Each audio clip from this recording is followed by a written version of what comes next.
meeting to order for 5 o'clock for our joint session this evening on, what is today, November 15th, 2021. And at this time, I'd like to call the Board of Assessors meeting to order. We have a quorum present for same date. Great. Madam Vice Chair. Thank you so much for taking the time to come in and learn with us, I guess. This is information for your classification hearing that's going to be held on November 29th. And so there's been some discussion about exemptions and residential exemptions, and we wanted to review all of that with you. So we have Gail here from PK, who's going to step us through the whole process. And if I can, before we get started, for Ms. Anderson, who is our first classification hearing, Mr. Ballantyne, Ms. Kavanaugh have been through it in the past. We have a relationship with PK that does our evaluations for us.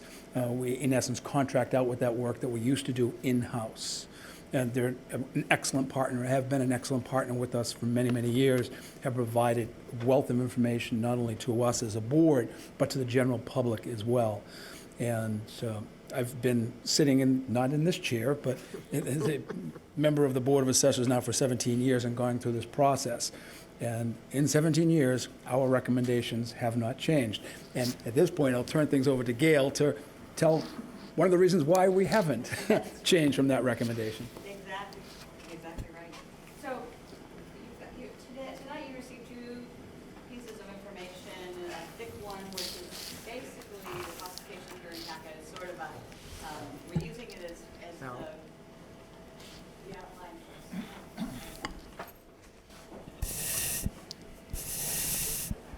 Is it easier if I sit down? Thank you, Gail.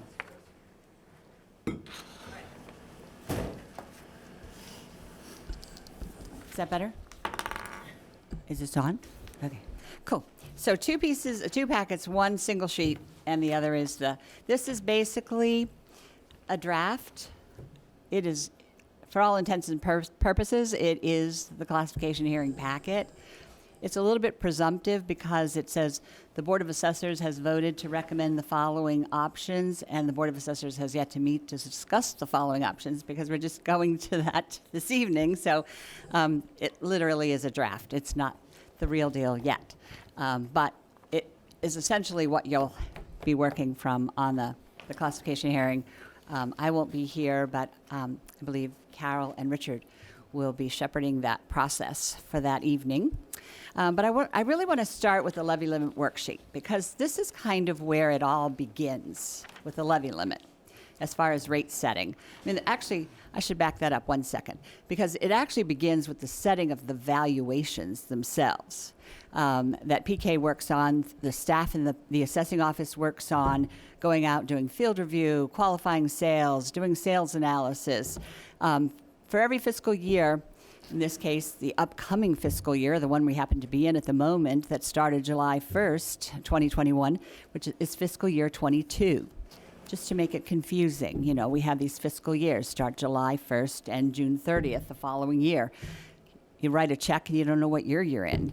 But the assessment date for this upcoming fiscal year, 2022, that you are basically will be setting the rate the tax rate for by way of the options that you vote. The assessment date being the legal owner as of that date, which is January 1st, 2021, and the market value of all properties in the town of Harwich. Hi, Don. I'm Gail. As of January 1st, 2021. And the way we determine the estimated market value of the some 11,000 some odd properties in town, I actually don't have that exact number, but it's up there, is by analyzing sales, qualified sales, that occurred throughout the entire calendar year 2020. So it's oftentimes very confusing to the public when they get their bill in January and we're telling them, well, that's based on your assessed value as of January 1st, 2021, and it's January 1st, 2022, and they're saying, well, woohoo, my value is quite a bit higher than this, I know, because the market was exploding in 2021. But it's as of 2021 because we need that entire year's worth of sales. The legislators for the Commonwealth, in their wisdom, said it's too much of a moving target. Sales fluctuate, perhaps, sometimes radically throughout any given year. And so if we're trying to say, well, the assessment date is this one sold in March, and this one sold in May, and this one sold in June, so how are we going to set this assessed value? So throughout the entire Commonwealth, the law states the assessment date is January 1st in the year prior to the fiscal year. So for fiscal year 22, the assessment date is January 1st, 2021, based on sales, qualified sales, fair market value sales, qualified sales in the calendar year 2020. And so with all of that data now, we have all of the sales data from 2020, we then look at the assessed values and compare those with those sales, and we get this assessment sales ratio, and we do this whole magical statistical analysis, and somehow through those 150, 250 sales, value over 11,000 parcels.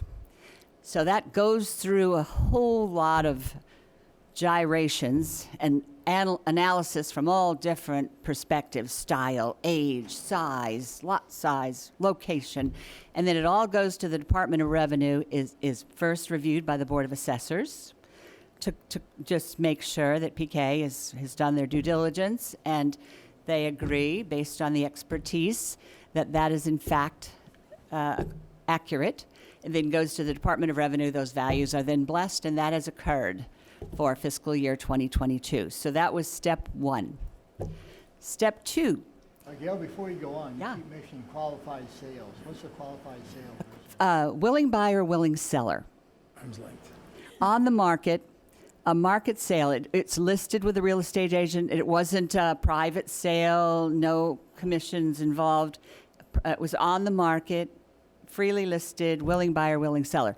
Not a foreclosure, not, where it's not necessarily either party was not, all behind this sale. We send out sales questionnaires to the sellers. Take a breath. Sales questionnaire to the sellers, and we ask things like, did you sell it furnished? Did it come with the boat? Did it come with the RV? Did you do substantial changes to it before the sale that we weren't aware of in the assessor's office? So we ask questions to help qualify those sale prices, to say, yep, that was a fair market sale. That was a willing buyer, willing seller, that we could expect in a typical open market, that's what a property like that would sell for. And then we can use that to say, okay, all other comparable properties to the one that sold, we could safely presume that within a certain percentage of accuracy that those likely would sell for a similar price with the proper adjustments. I'm glad you asked that question, because I just wanted to mention it early on. If you have any questions, please feel free to ask them. You don't have to worry about interrupting or anything like that. Ask them. It's much easier within the context, or, I'm famous for have a really good question, waiting for my time, and can't remember the question. Can I just bring up one other point, too, that actually we contract with PK to go out and actually visit a certain number of homes every year. Yes. We always have that question that comes up, well, how do you know about my home? Yes. Well, each year of the 11,000 to 12,000 properties we have in town, there is someone who actually goes out and will measure the house up, see if anything has changed, have they put an addition onto the house that we may not be aware of, because the assessing department updates based on building permits. If a building permit is pulled out, the assessing office gets that and says, wait a minute, there's going to potentially be a change to value. What PK does, I want to say upwards to the high end is about 2,000 properties a year that they will update those field cards on. Exactly. Gail, how many of those questionnaires are returned? I can't say because I don't get them, but in the past, my experience has probably been, we're lucky if we get 50%. A lot of people will call. I mean, I was an assessor for 20 years before I retired, and when I've worked for Paul off and on since 1990, but that kind of dates me. But anyway, people will call and say, you know, why are you asking me these questions? Do I have a mortgage? Was it a cash sale? You know, that's not your business. And, you know, we explain to them, well, it's very helpful. We're not looking at you individually. You are part of a statistical pool. Your sale is simply part of a subset of data that we use to analyze to determine assessed value. And so if there's something out of the ordinary about that particular sale price that we need to adjust for, then that will benefit and make it improves the quality and accuracy of the assessed values throughout the entire town. So it really helps us when people do take the time to fill those questionnaires out and to return them to us. That's really helpful. I just want to make sure, too, I know that you have your meeting, you want to be finished by like 5 of, Yeah, it's 10 at of, 6, 5 yeah, of? that'd be Okay, great. so I want to make sure I'm mindful. Is there a clock? Oh, yes, thank you. All right, so yes, if you have questions, please ask. All right, so the next aspect of it, and as Richard was just speaking about the field, I just want to expand on that a little bit. The state of Massachusetts and the Department of Revenue, actually it's in the statute, all properties within every city and town in the Commonwealth have to be remeasured and remeasured within every 10 years. And so in order to, every so many years, there's a revaluation. And the town won't pass that unless all the properties have been remeasured within that 10-year period. Cyclical reinspection, they call that. A cyclical reinspection must be done every 10 years.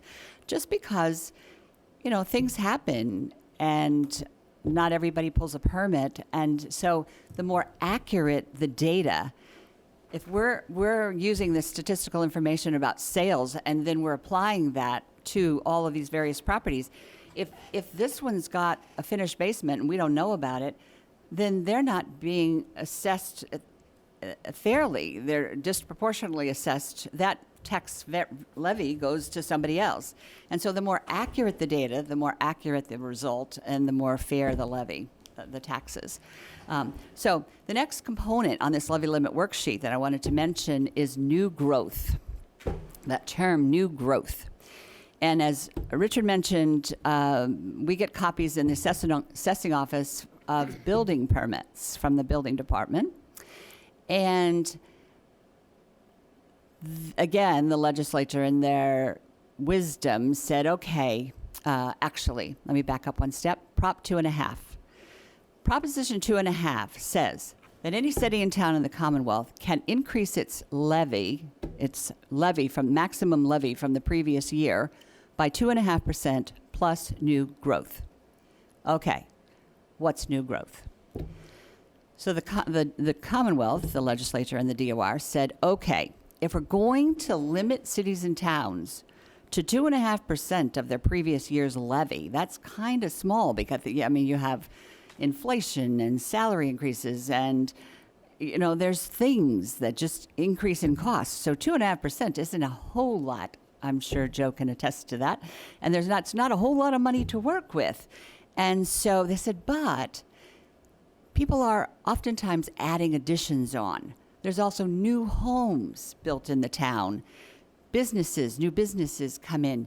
And that potentially, usually, brings with it an increase in the use of town services.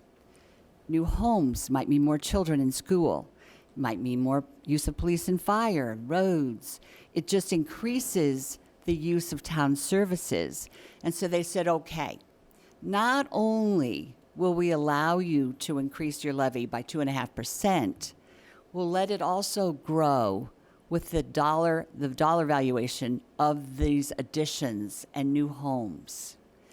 So that helps you pay for that increased use of town services, those extra children in school, and the use of police and fire and beaches and lifeguards and various things. Yes, Mary? Can I just back you up? 'Cause Certainly. I kind of now follow this. You start with that top number, the levy limit, and now you're adding things to it. Where do you get the original levy limit? Great question. I just wanted to explain those two terms first. And now that we have an understanding of 2.5% and new growth, then we're going to go back to this levy limit worksheet. So we start from last year's maximum allowable levy, which in this case is off to the right, FY21 levy limit, because we're now working on FY22. So FY21's levy limit, after its new growth, after its 2.5%, after its debt exclusions, all these things we're going to talk about in a minute. Last year's maximum allowable levy, and when it says levy, that means the amount the town is allowed to levy in property taxes. That is the levy, the tax levy. The town gets income from various other sources. It's under the estimated receipt sheet. It's, the state, building permit fees, all kinds of fees and fines and various sources.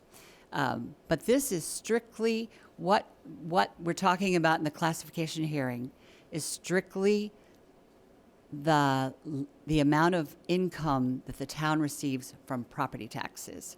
So we're talking about the levy is how much the town can levy in property taxes. Sorry, 1 second. So at some point, that first initial number was established, and maybe that was when the initial number came in when Prop 2.5. Exactly. Before Proposition 2.5, it was free game. You wanted new drapes in the town hall, add an extra $100,000 or $200,000 to the levy. There was no. It was 1990. It was the Wild West. Great description. Or the good old days. Yes, AKA the good old days. Spoken like a true town administrator. Before 40B. Amen. It was a simpler, better time. And there's no relationship yet between this levy and the budget. Well, in the Needs to be at some point. It actually is. I mean, Joe could speak to that better than I. But I mean, when you're coming up with a budget, you have to know all your sources of income, and so you have to have a sense of what you're going to be able to levy in property taxes as one of those income streams.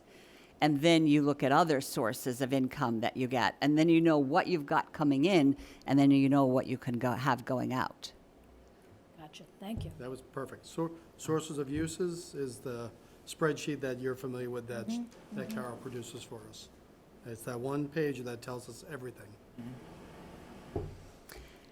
Okay. Can I ask one question on? Sure. On that? So, as you're looking at the comparisons for, from the previous fiscal year, and you're reassessing, is there a limit that can't be exceeded? Like, let's just say my house goes up by 300,000 and my neighbor's goes up by 100,000. I mean, can you not go over a certain number? That's a great question because that's a question I get asked so many times.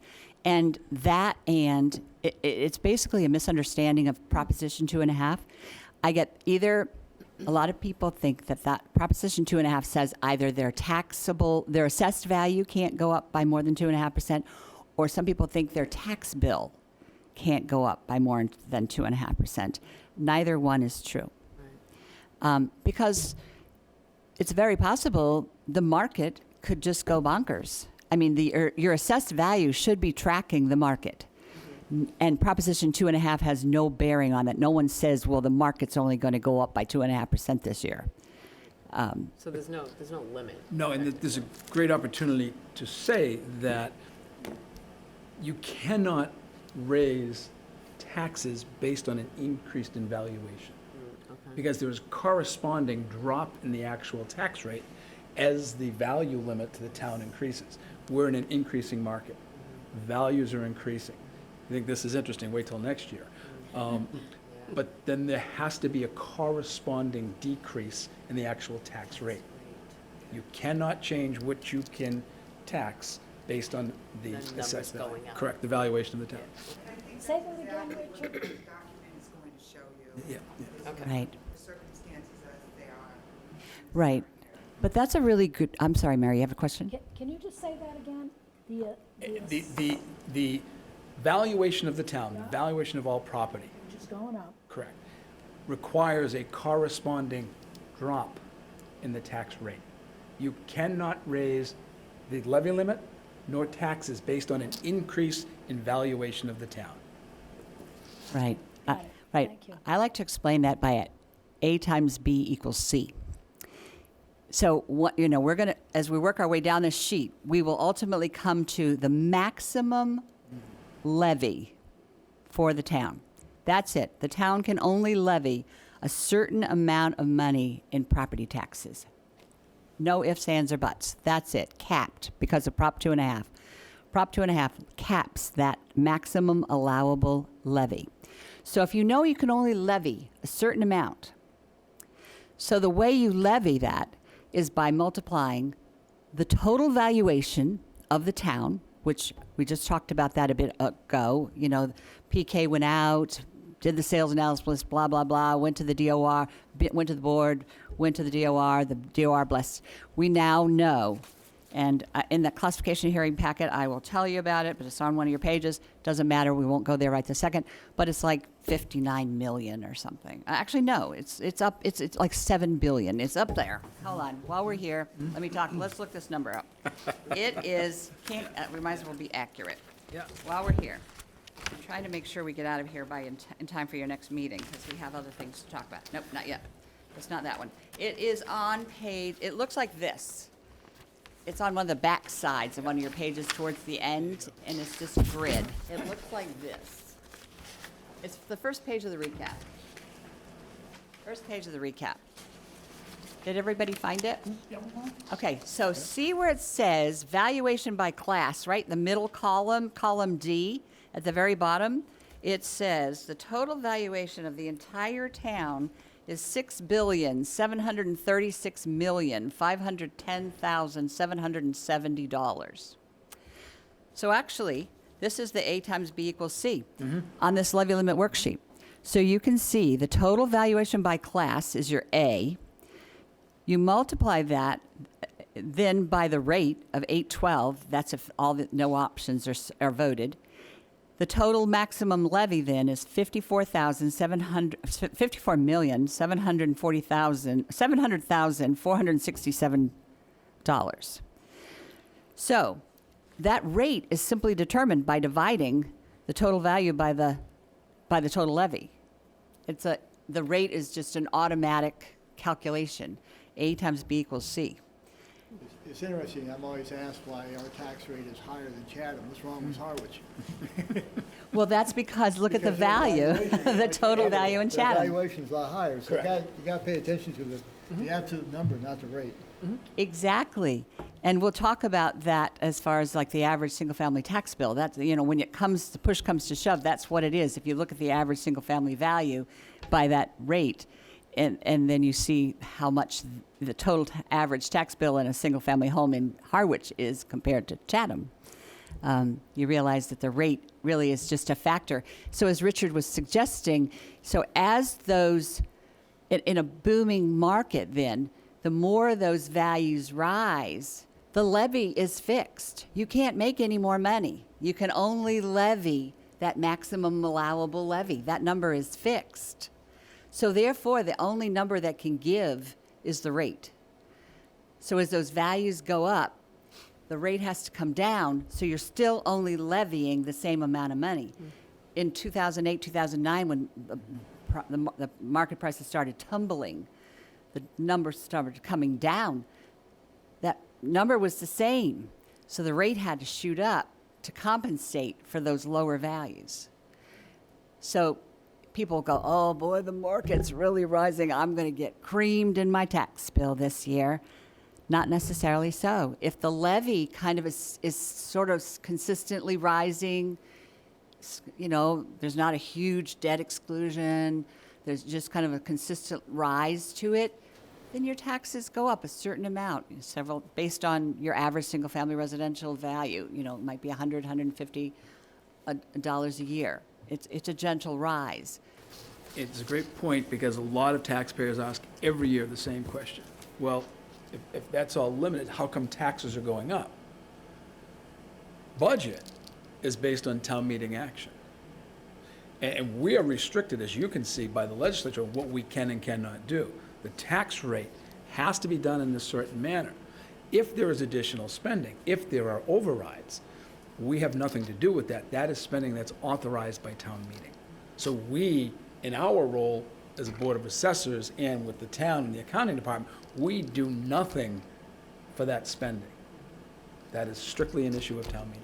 Right, it's pretty much straightforward. Values are the values, the levy is the levy, and everything else is the math. So let's go back to that levy limit worksheet for a second and just finish that up. Kind of here, there, and everywhere. So anyway, so as we look at this, now we have some understanding of some of these terms. So we started with that 47 million in FY21 as our basis. Then it was a simple calculation to, actually there was a little bit of amended growth from last year, some building permits that got picked up after the rate was set, because Harwich is what they call a 653, I think it is, where you can pick up building permits all the way through to July 1st. So sometimes there's a last little bit of growth there. And so that's added in, new growth, more use of town services. It's okay to increase the levy by that amount. So a little bit was added in. Then 2.5% of that total amount is $1.1 million. So that's basically the town's new money, $1.1 million. Not much to cover all of the increased costs, but you know, it manages. New growth, again, that new houses, additions. It's not just if you finish your, put in new windows. It's new living space, increased use of town services. And so $472,395. At the end of the day, you come up with a levy limit, the 48 million. Now, on top of that, debt exclusions, this is something they talk about at town meeting. A debt exclusion is an override, a temporary override, only for the length of the term of the debt obligation, the loan. So it's not, whereas an override, an override is permanent. You know, if the town decides to override Prop 2.5 by some sum of money, it goes in the line above. You can see where it says in the middle section 2D.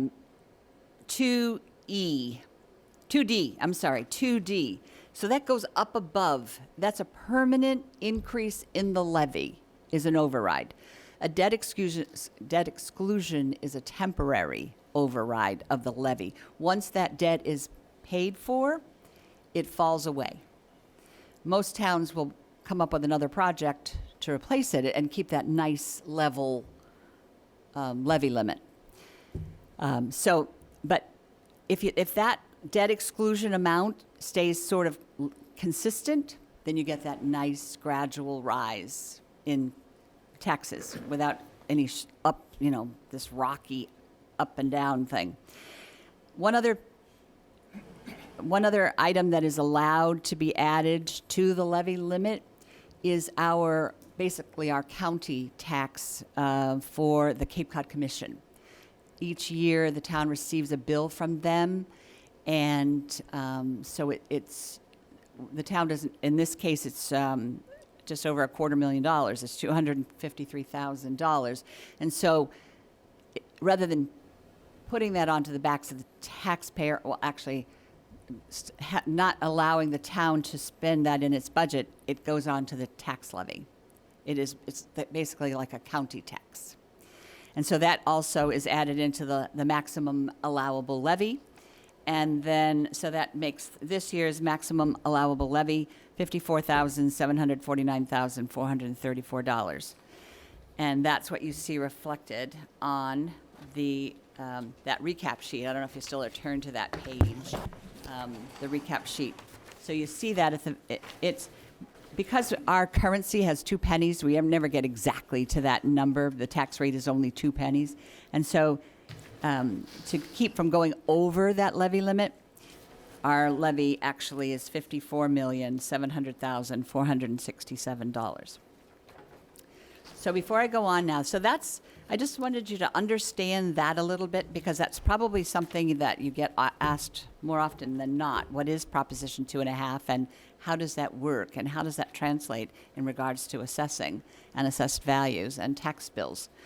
Any other questions on levy limit before I go on from here? I think I know just enough to be dangerous. All right, there you go.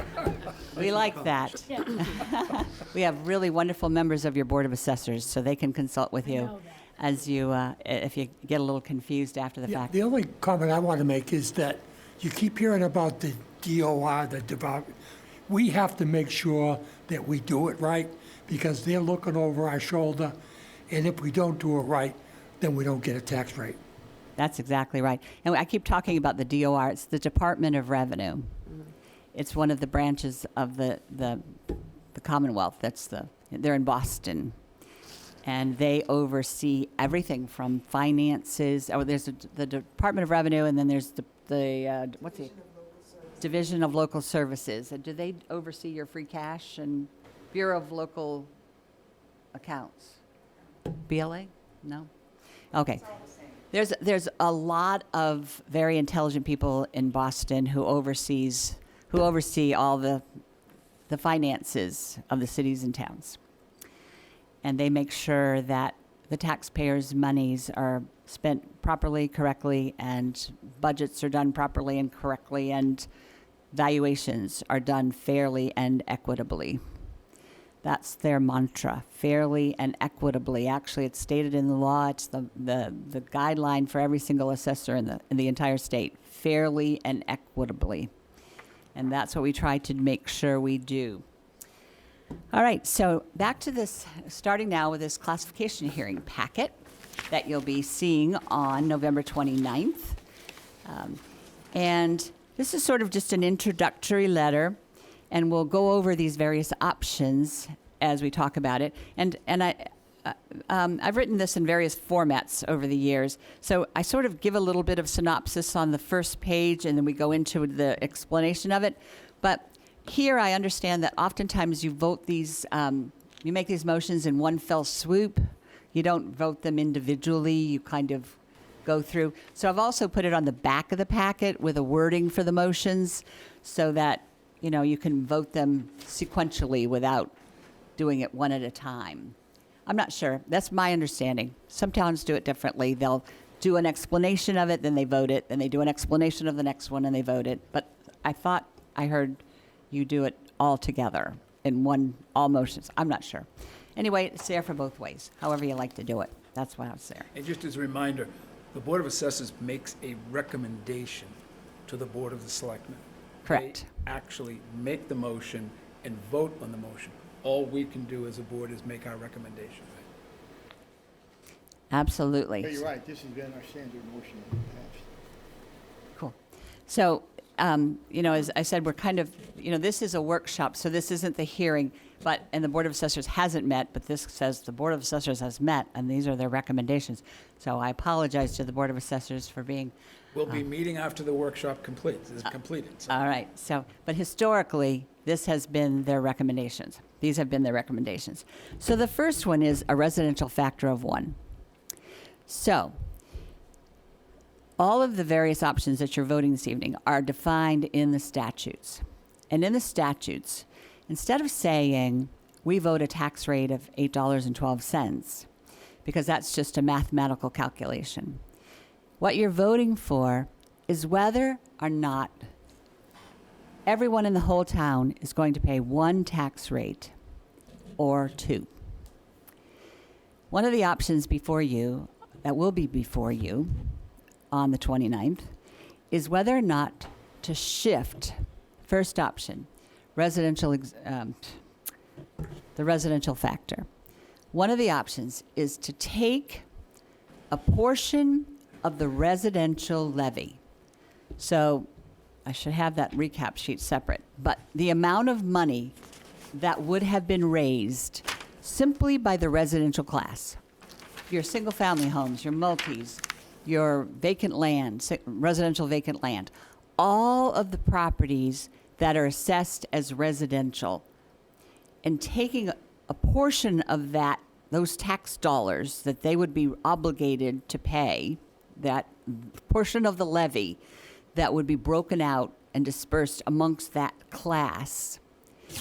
The town has the option of shifting a portion of that levy to the commercial industrial classes. Commercial industrial personal property. Now, in a large city where you have big commercial, who probably use a lot of town services and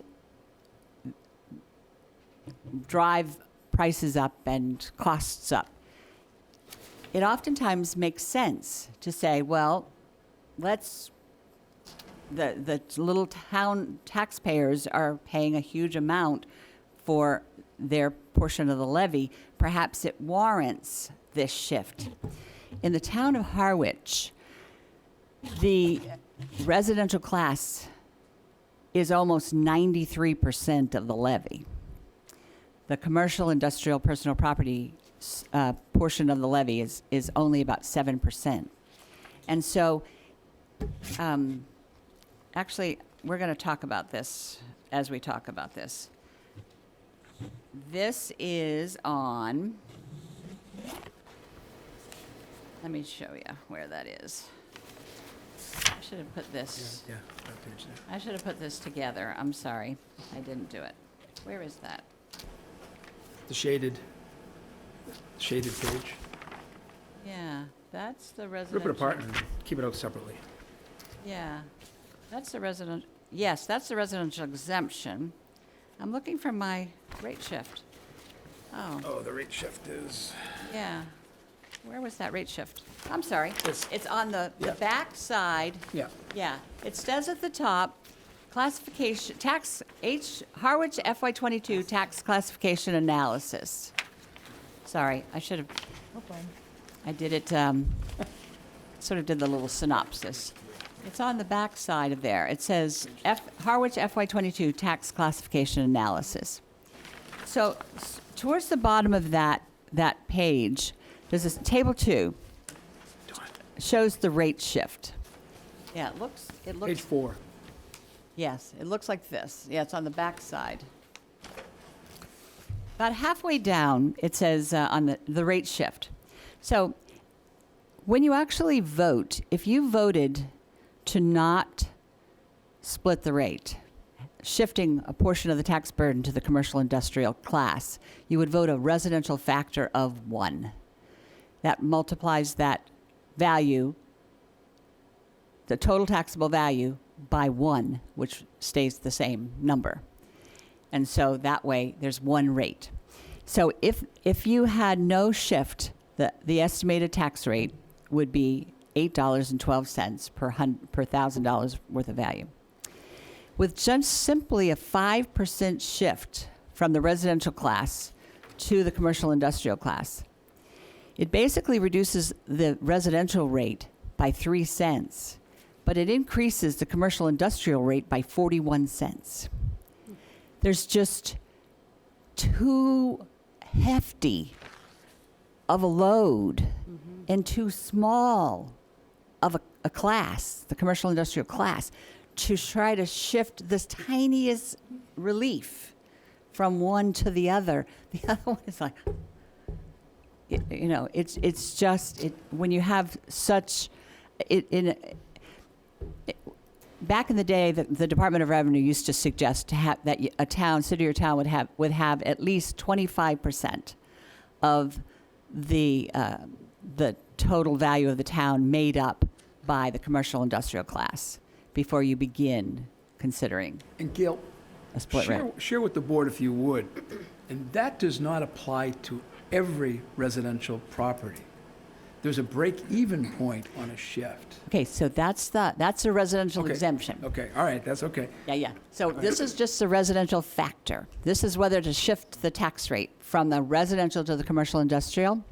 So that's your first option that you would vote. So if we go back to page 1 again, sorry for the skipping around. But the very first option on page 1, the front page of your packet, is to vote a residential factor of 1. And this explains, so that each class maintains 100% of its full value tax share and does not shift the tax burden from the residential to the commercial industrial class. So historically, Harwich has always had one tax rate for all classes. And so the board will be making its recommendation, so normally we would talk about that. But so that is the first, that will be one of your options in front of you at the classification hearing. The second one is an open space discount. Now that's kind of an older statute, but it's still one of the options that you vote at every classification hearing. Back in the day, there were very few classification codes. In order to help valuation do all of this statistical analysis, properties are classified as with class codes that are established by the Department of Revenue based on how a property is used. Single family, duplex, vacant residential, vacant commercial, vacant industrial, buildable, vacant, residential unbuildable, residential potential. And there's like hundreds of classification codes so that you can pigeonhole every property based on how it's being used. Open space used to just be open space. Now it's conservation, municipal conservation, held for municipal purposes, restricted, and there's state land owned, federal owned, and there's all of these hundreds of state classifications. So there are no properties left anymore, just with this vague open space classification. Even throughout the Commonwealth, hardly anybody uses it anymore.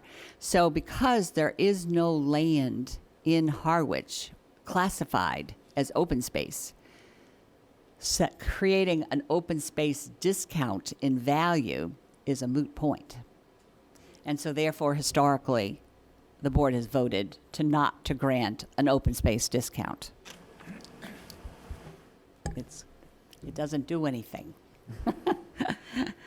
Okay, now the next one's what Richard was talking about, the residential exemption. That's sort of a hot topic. You know, sometimes it has its moments, it ebbs and flows, and usually there's a lot of misunderstanding about it, and it's quite something. So basically what that says, and there's a really great explanation for that, and I'm not going to go over it now, but if you were just going fronts of this packet, it would be the third page. It starts out, it says at the top, residential exemption. If you're just going not front to back, but just 1, 2, 3 pages, it says residential exemption. And it talks about, it really is a great explanation. This came from the Department of Revenue. And it says, who may qualify? Homeowners may qualify for the exemption on their principal residence. That's it, principal residence. If that's their principal resident, if they own more than one property in town, they only qualify on the one they live in. That's the one. And if they have a house here that they're in part of the time and Florida part of the time, but they claim the Florida house as their principal residence, they don't qualify for the one here. So it has to be their principal residence. And also the owner of records. So if somebody doesn't own it as of January 1st, but they move in, they register the vote, it's their principal residence, but it wasn't on January 1st, they don't get it that year either. And so it's January 1st. They have to own and occupy it as their principal residence as of January 1st. So that being said, what it does, it's kind of a little bit of a convoluted way that this whole thing is calculated based on the total value of the residential class. You get the average, and eventually you come up with an amount based on a percentage established by a vote of the board. The maximum amount of the percentage is 20%. I calculated this number based on 10, just to give you an idea. What it says is if a 10% residential exemption was granted, then instead of, as the first one we discussed, where you shift the rate and it shifts from the residential class onto the commercial industrial class, therefore lessening the residential tax burden. This doesn't do that. The residential tax burden stays in the residential class.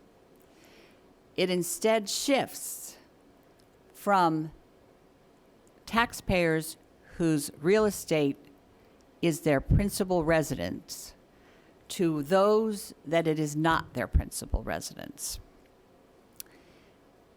But the way it shifts, it determines this by way of this 10% discount and this number that's established. It basically gives a discount in value. The value is reduced by a set number on every single principal residence taxpayer's home assessed value. The assessed value is determined, and then it's reduced by a certain amount. The kicker is, once that residential, the amount of the properties, we can only estimate now because we don't know how many people are going to really qualify for this. We know how many people currently are second homeowners, and it's roughly 4,000 some odd people, 4,400 get a second home tax bill. So we know that there's a few, but what happens is, this is a little bit hard to follow. So that little worksheet, when you get home and you're going, what did she say? When you get home. But what it does is they say, okay, so now we have the total value of the residential class. We're now going to take out the estimated number of all those we think have principal residences, and their assessed value is going to go down by X. At the end of the day, then, now the total value of the residential class is going to be reduced by that number times the however many thousands of residential homeowners we have. That reduces the value of that residential total value now. Well, you still have to levy that amount for the residential class. That number doesn't change. It's sort of how we were doing the A times B equals C earlier. So now we have a lower number of total assessed value for the residential class, but we've still got the same levy amount. So the tax rate goes up for the entire residential class. The entire residential class. Now, for some, their assessed value is going to be less. So the tax rate being higher, still they will see a little bit of a tax relief. But at some point, the higher the value of that home, at some point, it's going down. These people see a little relief, a little relief, a little relief, a little relief. Then they hit that magic number, as you can see on the backside. And this is the chart we're looking for. Looks like this. It's called Residential Exemption FY22 Property Tax Impact Analysis. Looks like that. So on this chart, you can see down the left-hand side, you see the assessed value. So without this residential exemption, it's $8.12, as we said. Everybody's $8.12, all the classes. And so you can see the actual taxes, the exemption, and then the new assessed value. But with the exemption, the rate for everyone goes up to $8.57. And so, Playing a funny net game, right? Yeah, shell game. what? Like a shell game. I would say we're looking what the net is always on this, You're looking at the net. So for some people, you see, like at a $400,000 house, they're going to save like $237. So you can see in the final column there, you see, so that's like minus 7%, a little over 7%. But then the more expensive the house, you go down and you can see it goes from the minus, minus, minus, minus, minus, then start very small savings.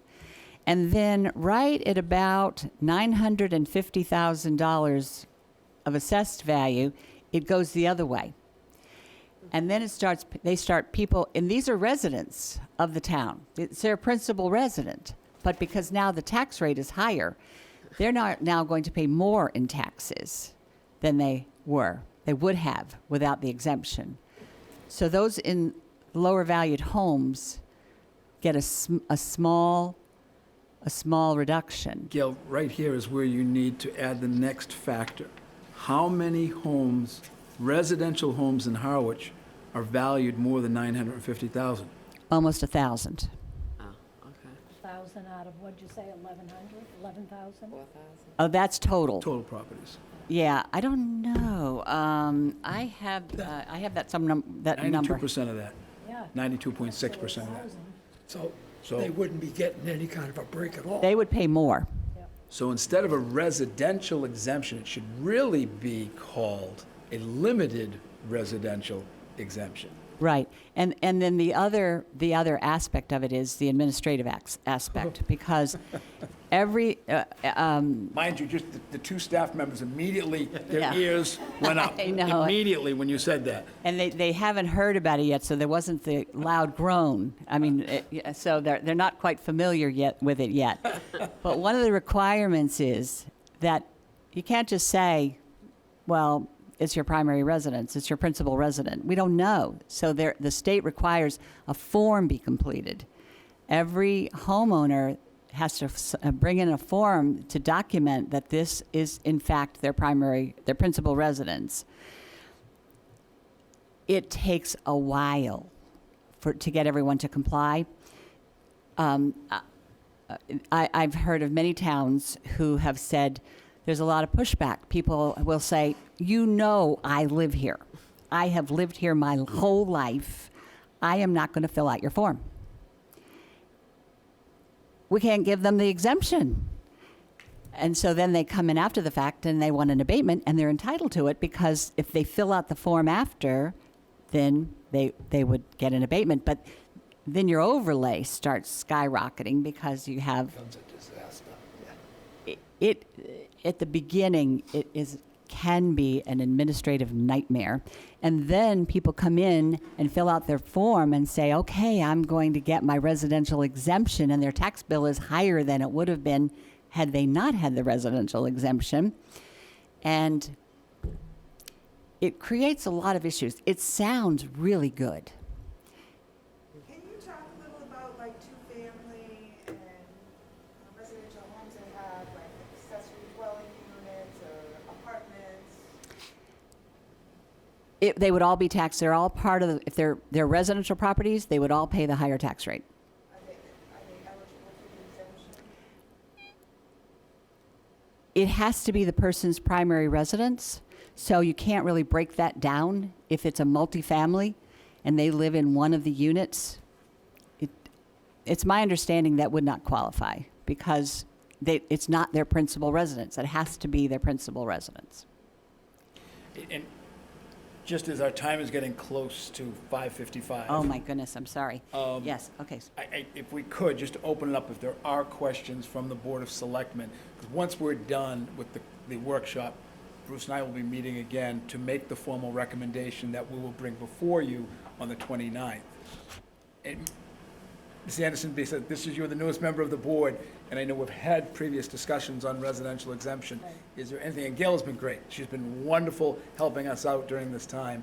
And we've got a great relationship with PK and Associates. Do you have any questions? I do. Is there anything that we could do, and I don't see it here, so I'm guessing the answer is no, to try to shift some of the tax burden to the second homeowners without impacting, there's no mechanism? This statute was designed for that, Yep. but unfortunately, it comes with its limitations. And so oftentimes, what it was designed to do doesn't always, it helps some, some with lower valued homes, but unfortunately, but not much. No. $200, And actually, the other aspect is too, the town is very, very generous with exemptions as far as we have, the town has gone to the maximum as far as elderly exemptions, and Richard can speak to that. The board has been very proactive in sponsoring town meeting articles to raise those exemptions for the most needy, the most financially needy in the town, and as well as tax deferrals for those who are struggling to pay their taxes. They can basically borrow from the town to defer the payment of their taxes until they're able to pay. And so the town goes to great lengths to try to support its taxpayers as best as it can, and the most needy of those. And so sometimes certain other, when you're trying to pass legislation for 350, I guess now 2 cities and towns in the Commonwealth, it becomes, it just isn't a one size fits all. And so unfortunately, it doesn't always fit in certain communities. And that's why. If I can, just to, we have got the highest potential exemptions for people in the Commonwealth. We have filed legislation twice now, and we have a bill pending in the House that is a hardship exemption for people under the age of 60. That would allow potential credit of up to $1,000. You look at the numbers on this chart. That bill would have much more of an impact on our taxpayers than any shift. And the shift to come close to what that exemption may be would have to be substantial. And it would not only, frankly, create a class warfare between our second homeowners, but as you can see from the break-even point, it would create a class warfare within the residents of this community. And that, frankly, is I couldn't have had a better presentation, is the historical reason that this Board of Assessors has made this recommendation to the board for my past 17 years. Thank you. That was perfect. One quick thing, I know you're going. This last small business exemption, it's basically shifting the burden from small businesses to any large businesses. Again, Harwich has no huge, large businesses to shift to. So again, historically, the board has voted to not grant a small business exemption. Thank you very much. Thank you so much. I do have one quick question, probably directed more towards you, Richard. Other towns, I think Providence may be behind this, have there been any other towns that have adopted other than a classification of 1? I believe there are 3 on the Cape, and frankly, those who haven't have a much larger commercial, industrial. Provincetown, I than am we certainly have, not yes. aware of that. But if it comes up, it just wonders Correct, what that was. correct. And if I can, while we are still in session, if I may, is entertain a motion to make to the Board of Selectmen for the classification hearing. I'd like to make a motion that we stay with a residential factor of 1. I move that we not grant an open space exemption. I move that we do not grant a residential exemption. And I move that we do not grant a small commercial exemption. With a 3-member board and 2 of us present, which does constitute a quorum, I will second that motion. Do you have any discussion, sir? None. All in favor signify by saying aye. Aye. Aye. The motion carries. This time I would entertain a motion to adjourn the Board of Assessors meeting. So moved. I will second. Any discussion? Hearing none, all in favor? Aye. Aye. Our meeting is closed. You're going to be slapped. Do we, No such luck yet for the Board of Selectmen. I was gonna try to tag on to it. I'm here for another presentation, so I can't leave either. Way to go, Mr. Chair. Gail, thank you very, that was excellent. Yes, thank you. What an That excellent was very presentation. Yeah, that was helpful. really good. Did that- My head is like, Yes. Answer a lot of your questions. So the board, You can always contact guy who the Board of owns the property. Assessing Recess. Office if you have any board other is still in questions. open session They with have my open microphones. yeah, so, right. Recess. Oh, Oh, sir. We're still Larry. on mic. yeah, open, yeah, open. So the board's still in open session, and as the assessors have adjourned, I do want to take this opportunity to thank our finance director, Carol Capolo, for working with Richard and Bruce and the assessors, and also for Alicia and Carly from assessor staff to be here of their own volition and of their own interest. So we certainly do appreciate that. Thank you. Thank The you. board has to stick around for 2 minutes so that you can vote to go into executive session, but you can't take that vote until 6 PM. It's 6 PM. 6 PM. Perfect time. Look at that. So we can do it. You can stay there. if you No, want. no, I was over You here sure? because we You can were sit there. sharing.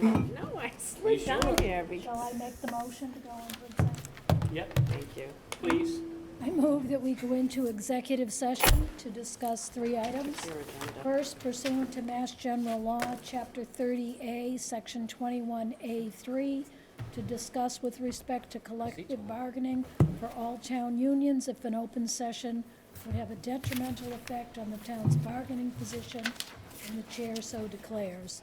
Second, pursuant to General Law, Chapter 30A, Section 21A2, to conduct strategy sessions in preparation for negotiations with non-union personnel and to conduct contract negotiations with non-union personnel.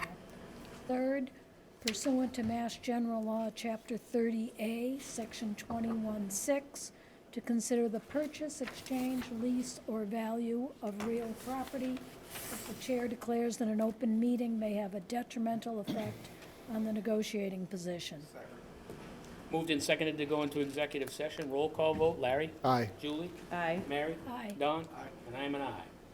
We are going to go into executive session. We will be returning back to order. We started tonight's meeting at 5 PM, and we had a joint meeting with the Board of Assessors. We went into executive session at 6, and we left executive session around 6:40, and here we are. In executive session, we discussed collective bargaining with all town unions. No decisions were made. We discussed the potential acquisition or lease of real property, and we discussed contract negotiations with non-union personnel. Again, no decisions were made.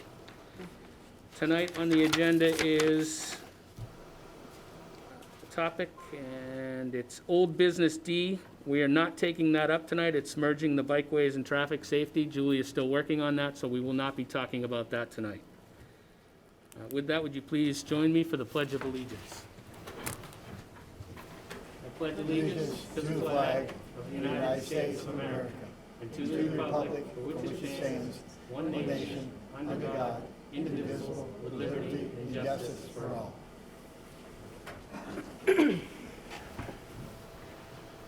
Thank you. Public comment announcement?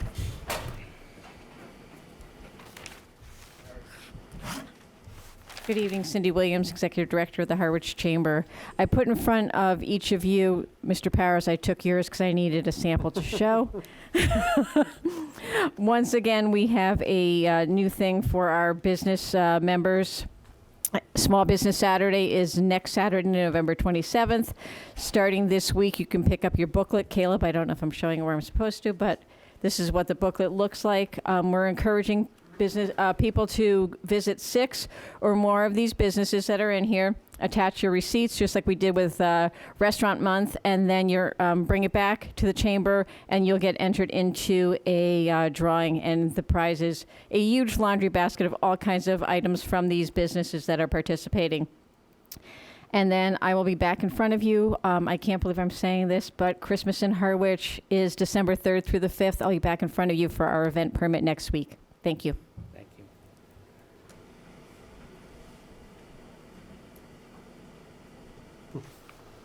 Hello, I'm Ed McManus, here representing the Lower Cape Eastham Kiwanis Club, which covers from Dennis to Eastham, and we're going to, in the coming week, be conducting a warm things collection.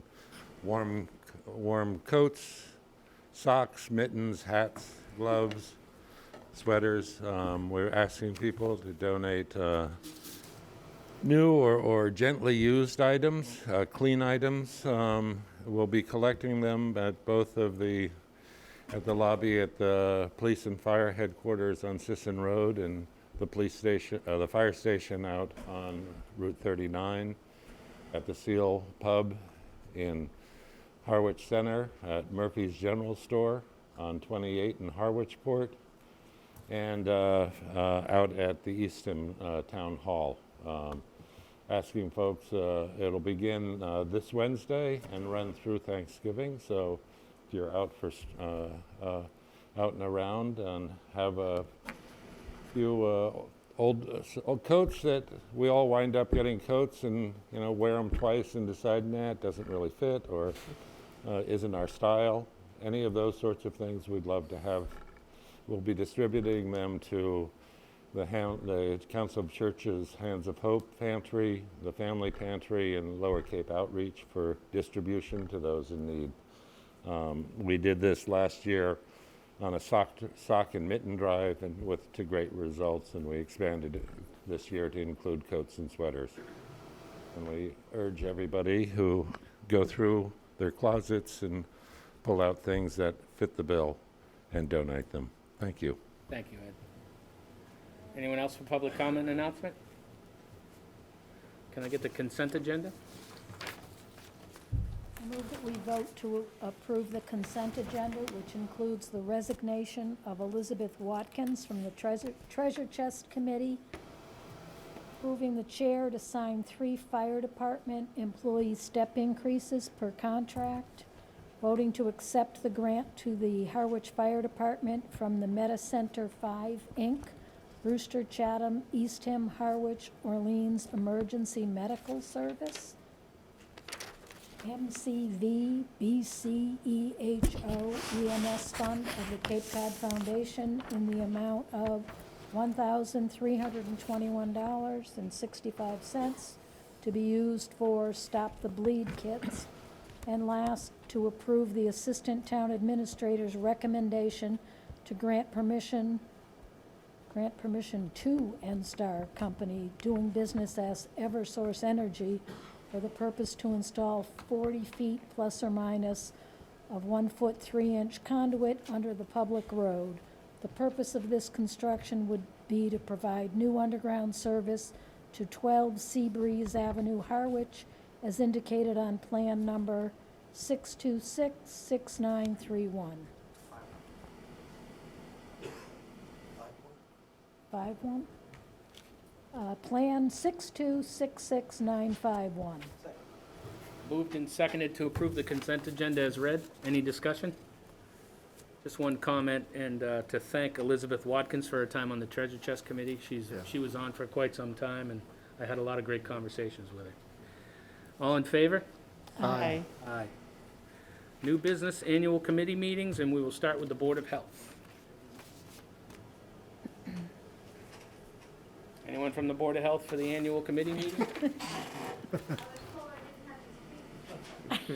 You don't. If you want to say anything, you can say it now. We all have the report. The report's in the packet for the public, but if you want to add anything, feel free to. But let's limit that everything thing. Yeah, but we'll limit the everything. You don't have to reread the report. Or report about me. I just want to thank everyone. Katie and Jen have done a remarkable job with the difficulty of the last year, with the COVID and keeping everyone up to date. Great. Thank you. And just state your name and Oh, Pamela what you are Howell. on the Board of Health. I'm Chair of the Board of Health. And your name? Pamela Howell. I know you. Any questions for Ms. Howell? Dawn? Oh, there we go. Mary? I'd just like to thank the Board of Health for what they've done through an incredibly tough year, and the committee as well. I'm sure this has been challenging, and I really appreciate it. Thank you. Dawn? Thank you, Mr. Chair. I'm just reacting to the last part of the report. I've got an extra spare bedroom, Ed, thanks. Oh. Thanks. We may need a broker. I'm reacting to the final part of the report, and it isn't a reflection on you folks or Katie or anybody, but I want to make sure that the public understands that the fertilizer regulations that were passed by the Board of Health, which in part allowed us to gain credits for Pleasant Bay for nitrogen loading, and which parenthetically can't be cured by sewering because fertilizer just seeps into the soil and goes straight out. For some unknown reason, you got a part of the state who's suing us to try to remediate nitrogen. And then you got legislation which allowed the Department of Agriculture, which really should only be dealing with agricultural farm activities, telling you that you have no authority to do that. And by rolling that back, if you guys do rescind that, the implications are that the numbers that we've achieved in Pleasant Bay go down. So part of the state's telling you not to do what the other part of the state wants you to do, and is in fact suing you to do. Just a little bit pissed off. Larry? Thank you for that, Don. Let me just clarify a little bit. The state passed their own state regulations on fertilizer application, and when they did that, they gave the towns up to a certain date to pass their town regulations at the same time. We chose not to at the time. The Board of Health at that time felt that they didn't have the resources to properly enforce it, the fertilizer regulations, and so they decided not to move ahead, and then we got in discussions that Pam has mentioned now to try to do that. I will say that without our town regulations, we're still under regulations by the state. I think what the Board of Health will do, and I'm hopeful, we'll go back and be sure that the question still comes up is how do we enforce then the state regulations, or how do they enforce it? Because there's still, my point being is that we still need to have people follow the fertilizer regulations, not fertilize during the winter, for instance. Don? Thank you, Mr. Chair, and thank you, Larry. I appreciate what you're saying, but it's just ridiculous as an irony, because I can assure you that if they change the target for remediation for nitrogen, that would be immediate, and they tell you, meet it now. We don't care what we said 10 years ago or 5 years ago. So the Department of Agriculture promulgated these regulations. Where do they fit in with homeowners' lawns?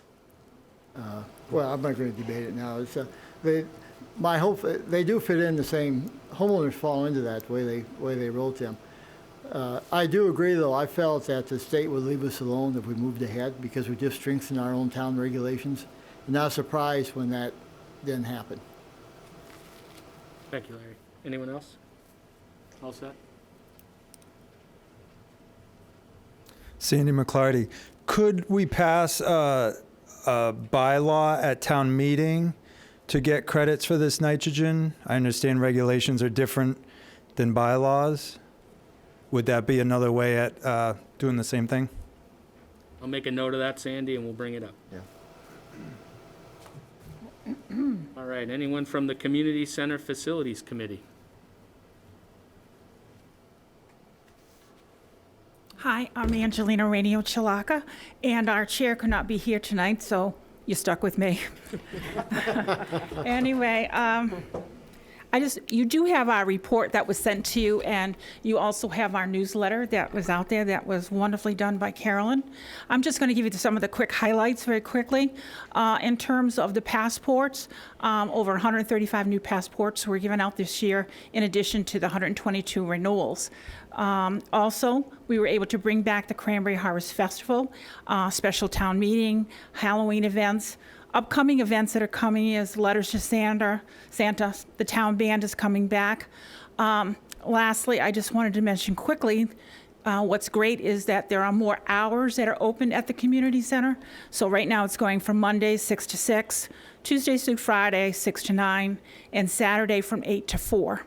But I also wanted to give a very special high five to Carolyn and all of her staff for working through a very, very difficult COVID season.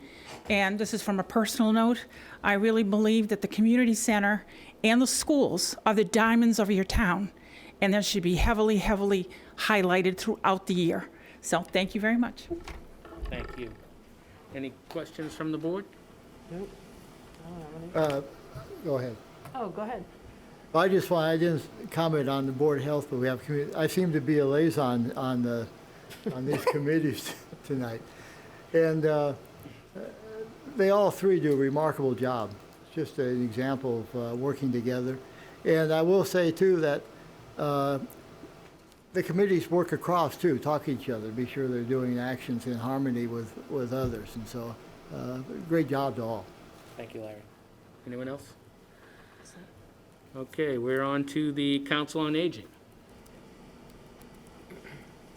Good evening, Mr. Chairman, members of the board, Mr. Powers, Richard Waystack for the Council on Aging. You do have an extensive report on file, but I just want to highlight a couple of things.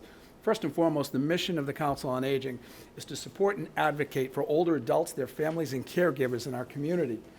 And I too, and I want to recognize Ms. Chalaka, who serves on the Council on Aging, but our director, very, very capable director, Emily Mitchell, is here with us today. COVID was difficult on COA, but during that time, we still provided close to 15,000 meals, over 1,500 rides in our van, at a time when the van could only have 1 to 2 people in the van and had to be sanitized each time between trips. And over 500 orders of groceries for our members. Since we started getting back into things in fiscal year 22, so far we've provided over 5,200, close to 5,300 meals, 860 van rides. We've had 440 different members of this community join us for events. So they're doing a great job. We are at full capacity minus one member, who I spoke to you a couple of weeks about, who is requesting an interview, Lieutenant Justin White of the Fire Department.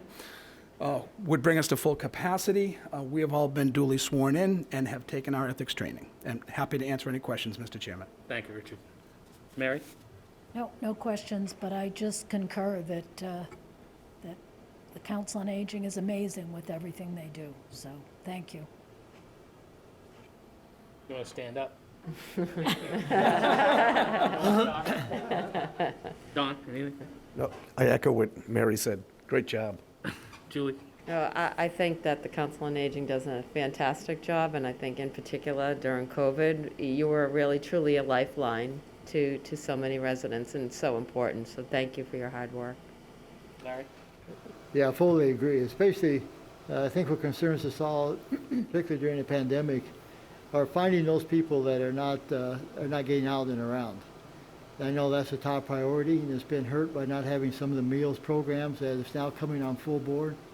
And so I'm really pleased we're all pleased with the pandemic's leaving, but we pick up this really scary aspect of losing some of our seniors in their homes, depression, and all the things we talk about. So, job well done, and a lot of worthwhile programs.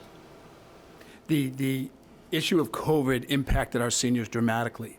Many who were remote, Emily and her staff tried diligently to reach, but there was a lot of depression and a lot of onset of different levels of dementia that occurred because of COVID, and they did an exceptional job. And I can't speak highly enough about the work they do. Our town nurse, Susan Giselle, works diligently with some of these members. And to be very frank with you, many of the seniors in this community, their capacity of life has increased due to the work of the Council on Aging with Emily and her staff.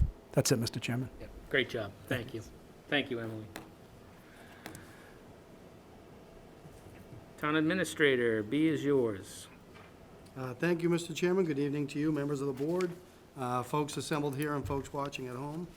With 168 days to go to our annual town meeting and been somewhat sidetracked by our special town meeting in Nor'easter, I'm pleased to present what presently is the draft of the budget warrant timeline for 2022 annual town meeting to develop our fiscal year 2023 budget.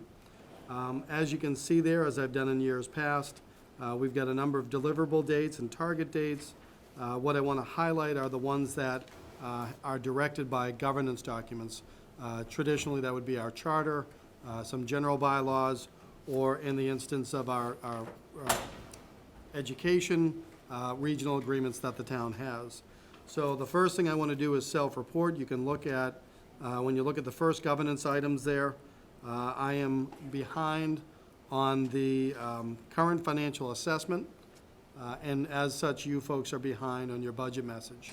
But as I've mentioned before, that's in part because we are finalizing an administration and then presenting to the finance director our comprehensive financial outlook for the next 5 years, so fiscal year 23 through 27. Department heads have been striving to provide that information. They've done a tremendous job in getting that together so that when I present to you next Monday, I will be recommending a budget message that is specific to the outlook that we've seen, what we hope to do for growth and programs, and what we may need to do to impact upon projects both positively and in some cases retrench on projects. I will also draw the board's attention to, hopefully you have access to a color copy. On page 1, there are 3 dates that I need to fill in, and that's in discussions with Superintendent Sanborn, Superintendent Carpenter, to determine the appropriate dates for those folks to come before you and the Finance Committee. And then I am pleased to talk about an additional discussion item that I do think we want to get into sooner rather than later, and that's on page 2, is whether we, the town, want to conduct that traditional joint hearing between Board of Selectmen and Finance Committee. As you recall, in years past, we've usually done it on a Saturday in late February, early March, and we've usually done it in this room. So the room isn't as important as, I think, the gathering, and so I would ask the board over the coming weeks to give some direction as to whether you think it's advisable to resume that joint in-person hearing. Of course, a hearing is required by charter, but I think there's tremendous value in getting the band back together and doing that in a bigger effort. Does the board want to just approve that tonight and have Joe pick a Yes. date? Yes. Yep. There's your answer. Excellent. Thank you very much. I appreciate that. Michael, if I may, Go ahead, Larry. I have one question. Joe, I see in the agenda for the upcoming, I think it's upcoming Bylaw and Charter Committee meeting, they talk about municipal calendar versus fiscal calendar. What's your sense of that discussion? Are they wanting to, why is that an agenda item? They're trying to, are there 2 separate items that should be meshed together, or? My understanding, so I had a chance to meet with the committee and their October meeting, which was early October, and we discussed any number of things related to that committee that impacts upon town meeting. And what they expressed was a desire to have a more comprehensive municipal calendar, not just the one that I do based on the budget process and the warrant timeline, but that encompasses the full municipal calendar. They're looking to mirror that based on the fiscal year, so to be a July 1 through June 30 calendar. And I think there's value in that. I also promised the committee that I'd like to come back because I think we also have an opportunity to refine what I'm finding are some of the disconnects between what the charter requires as a deadline and what can actually be get done in reality. And, that gets more to the overall fiscal calendar. But when you talk about the requirements on publishing the warrant, posting the warrant, and when the meetings can happen, they don't align. In fact, you'll see that this board is going to have to close up your warrant process well in advance of town meeting to meet our posting requirements, and that doesn't jive with other parts of it. So my understanding is they're looking to, first of all, contemplate a broader municipal calendar that incorporates within it fiscal calendar, and I'm hoping to use that opportunity to talk about additional charter evaluation and changes. Thank you, Joe. So, Julie, anything? I don't have anything. Mary? All set. Don? I'm good. Thank you. Discussion and possible vote on remote participation policy per request of a member of the Affordable Housing Trust. So, Mr. Chairman, if I could, and the request that was received has changed somewhat in that Larry Brophy, who serves the town very ably and capably on the Affordable Housing Trust, was looking to head to Florida for December through March. Unfortunately, he informed me the other night that he was called back earlier to attend a funeral of a personal friend. So he's now ensconced in Florida, and he's looking to participate remotely as he's done in the past. The reason why you have the procedure in front of you is, my understanding is, after Governor Baker indicated that the restrictions on, certain restrictions for the COVID pandemic were released, this board has been operating as you have done in years past. So I thought it prudent to get the request in front of the board and for the board to consider the request. I can tell you, speaking as a member and chair of that trust, we would certainly ask for your approval of this so that Mr. Brophy can continue to add value to the meetings. Thank you. Don, any questions? No questions. I would just want to echo what Joe said, just for everybody's edification. He was instrumental in finding us the lawyer in the Marsline purchase. He's done a lot of things like that. So, I mean, he brings up an area of expertise that is really needed by the trust. I think I should probably approach this differently. Does any board member have a problem with remote participation for 4 months from Larry Brophy? Mary? I don't have a problem with that specific request, but if that invites broader Zoom participation, I'd like this to be approved as a one-person deal. Correct. Fine for That's Larry exactly for what this these intends. reasons for this committee. Correct, exactly. Okay. And if I could, though, I just want to bear out that his original request was December through March. Our next meeting is in 2 weeks, November 29th. So we would ask that the board allow him to participate on the November 29th meeting through March remotely. So move. Second. We don't need a motion on this, George. Joe? Yeah, Okay, so it's been moved and seconded to allow for remote participation end of November through March. Go ahead, Don. yeah, it was just as an addendum to what Mary said. If you're doing a one-off, every member has the ability to do a random remote participation. This is because of the numbers.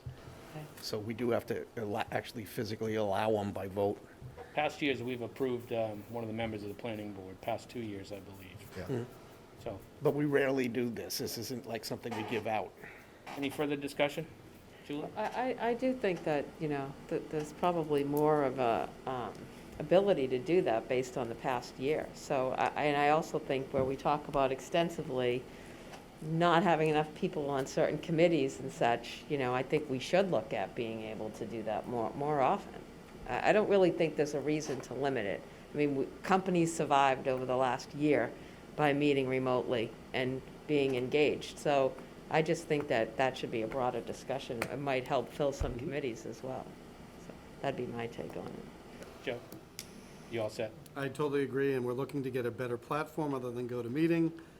It is the stopgap measure in the short term, but we'll get onto a better platform, and I agree with the member. Yeah, that's, Thank you. And that, just to be clear, that's my argument against remote, having sat through those very painful hearings that you guys were physically here. I don't want to see meetings like that where people can hide with being anonymous and shout very inappropriate things. That's my concern with remote. But for specific committees for this, I'm good. Thank you. Okay. Agreed. All in favor? Aye. Thank you. All right, so on to old business. And discussion and possible vote to support the local initiative program for Chloe's Path Affordable Housing Development. We will let them come into the room. Good evening. Attorney Singer, do you want to go over anything, or just let the memo and the packet from you and Mr. Bush speak for itself?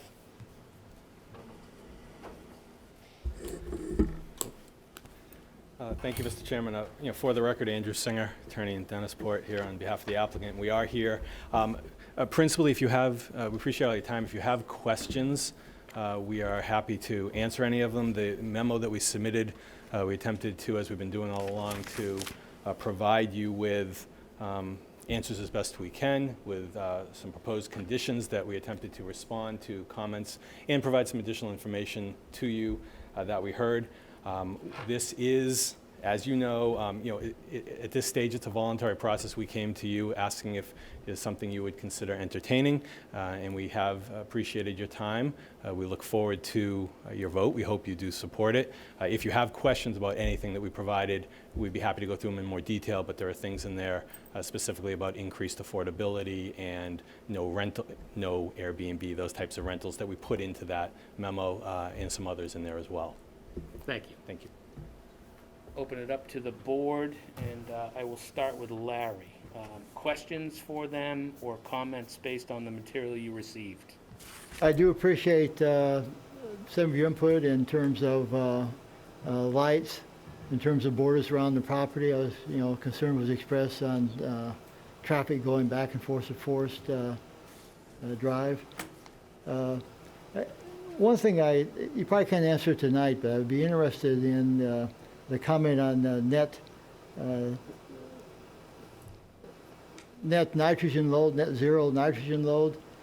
And it appears that your approach will be when you get, I understand you need more data to figure it out, but the approach would be to buy or somehow hook on enough neighboring properties onto your sewer system to make that happen. How does that happen in practice? Do you, how expensive is it? I don't understand how you'd actually move forward with that. Okay. Well, if I can, quick answer is everything's expensive. But putting that aside, what I'd like to ask is, if it's okay, John O'Reilly is here, who is the engineer, and he could, answer that question in sort of, it's in the memo that he provided, Right. but he could address that as well. Okay. Thank you. Good evening, John O'Reilly, project engineer.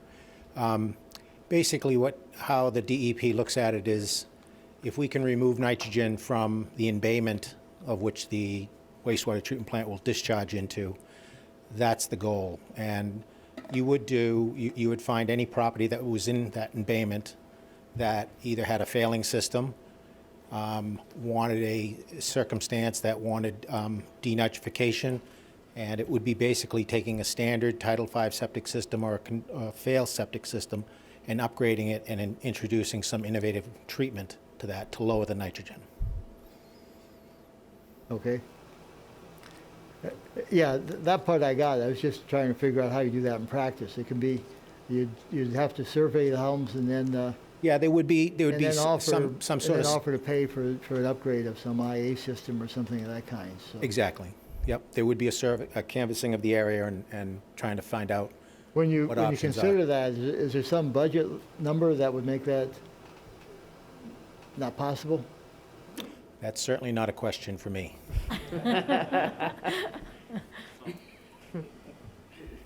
The answer to that question is we don't know yet. I guess ultimately, as with anything, yes, there could be a number that would make that not feasible, which then means the project doesn't move forward.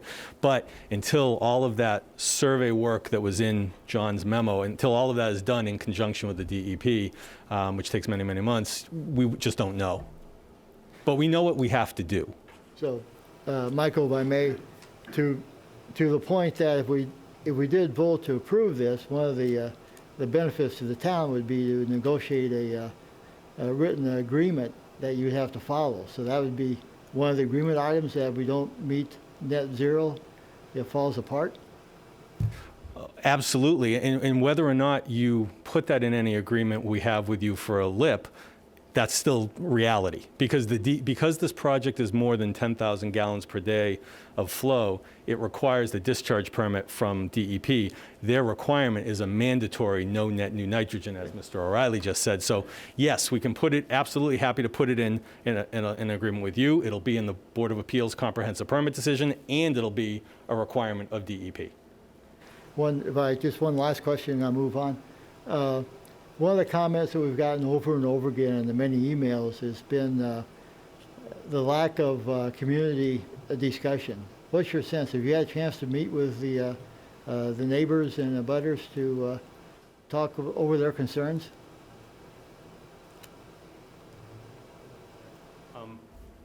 Mr. Bush is willing to come up as well. We've heard that as well. And what we have done, we had the community meeting with the neighborhood a number of months ago. Mr. Bush has reached out and spoken to a number of different neighbors who have expressed specific concerns.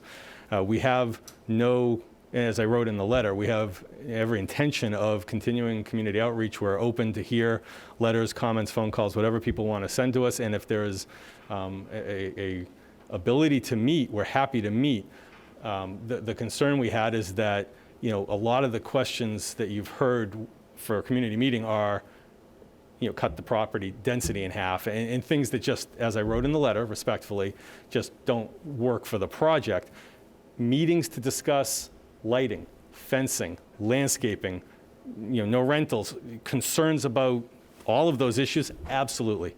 We have been willing to meet and continuing willing to meet for conversations, either over the phone, computer, or in person. I'm gonna jump to Mary. I'm not Okay. skipping you. I appreciate the work that you've done since the last meeting a couple of weeks ago. And I agree with you, Attorney Singer, that a true compromise, nobody gets everything they want. It's somewhere in the middle. So I feel you've done a good job presenting this. Just a couple of questions. The units, the market rate units, we talked about having leases so it wasn't Airbnb-like. And I'm just surprised that you're limiting it to 10 to 12 months. I wondered why not the 12, why 10? So that's one question. You mentioned the electric heat. I'm reading that you are using heat pump technology, which is why electric is good for you, but I'd just like to confirm that. And last but not least, I thought the real best part of this whole thing was Mr. O'Reilly's letter about the net zero. The nitrogen will be zero. Whether we say it's a lip or not, you have to do that because of the state. So I thought that was pretty positive. So just those two simple questions, the 10 to 12 and the heat pumps. Can I ask Mr. Bush to address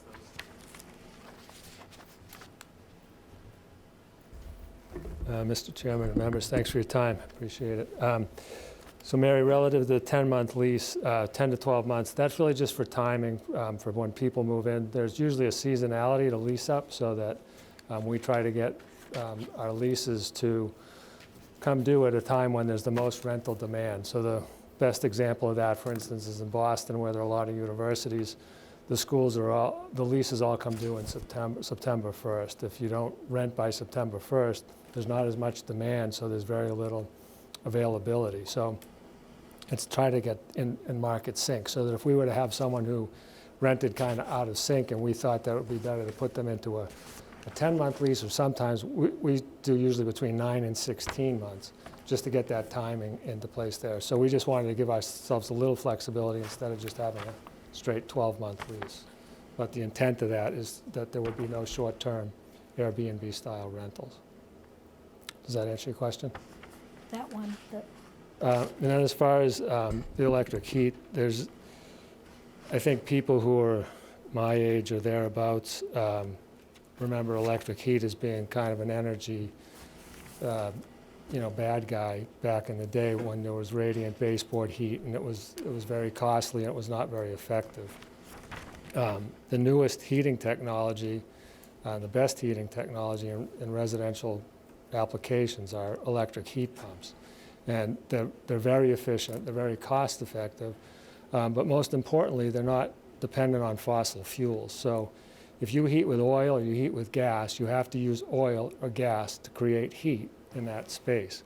If you use electricity, you can use electricity that's generated from hydro, wind, solar, coal, gas, oil. Any of those forms can be converted to electric heat.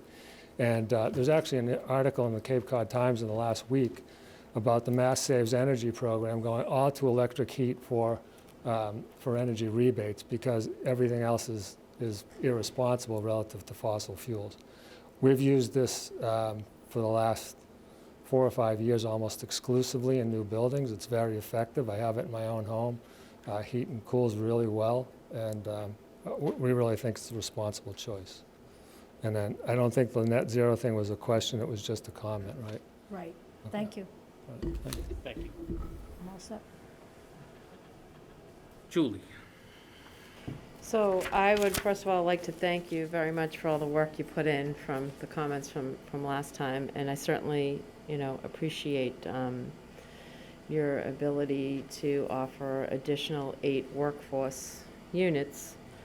I guess I just would go back to that was interesting on the electric heat pumps, because I was critical of electric heat, having rented units with electric heat before, and I'm just curious, and again, may not be something you have the info on, but if you're talking about doing an electric heat pump and with some solar, according to the info we received, do you have any idea what the average bill would be for a 1, 2, 3-bedroom unit?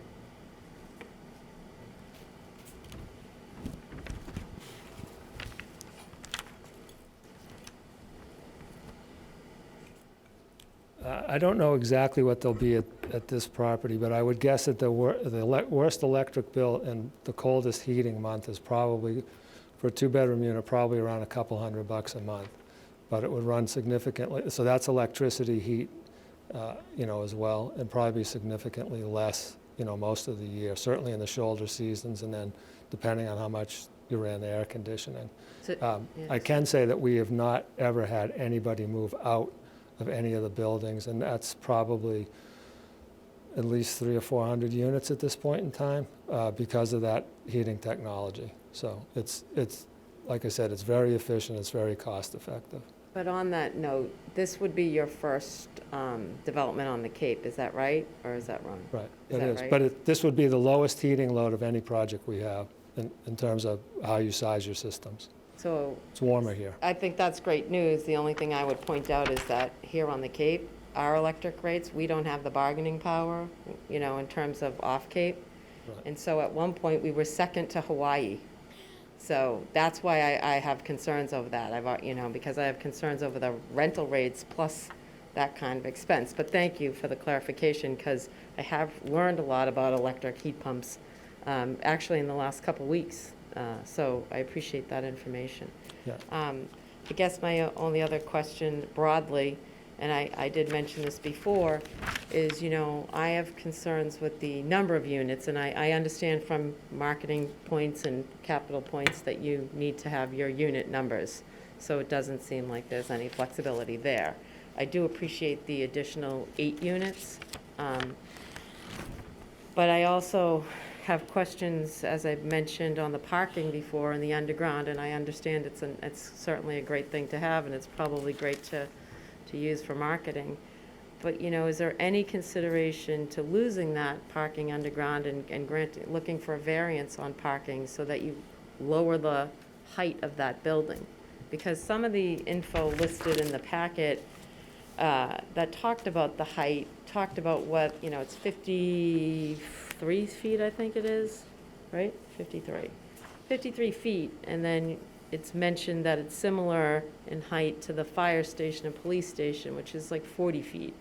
And the middle school, which is now the cultural center across the street. And that if it was RH3, that height would be acceptable. But it isn't RH3, and it is in a residential neighborhood. So I just have questions on whether or not you've entertained any, and again, you can certainly say no, obviously.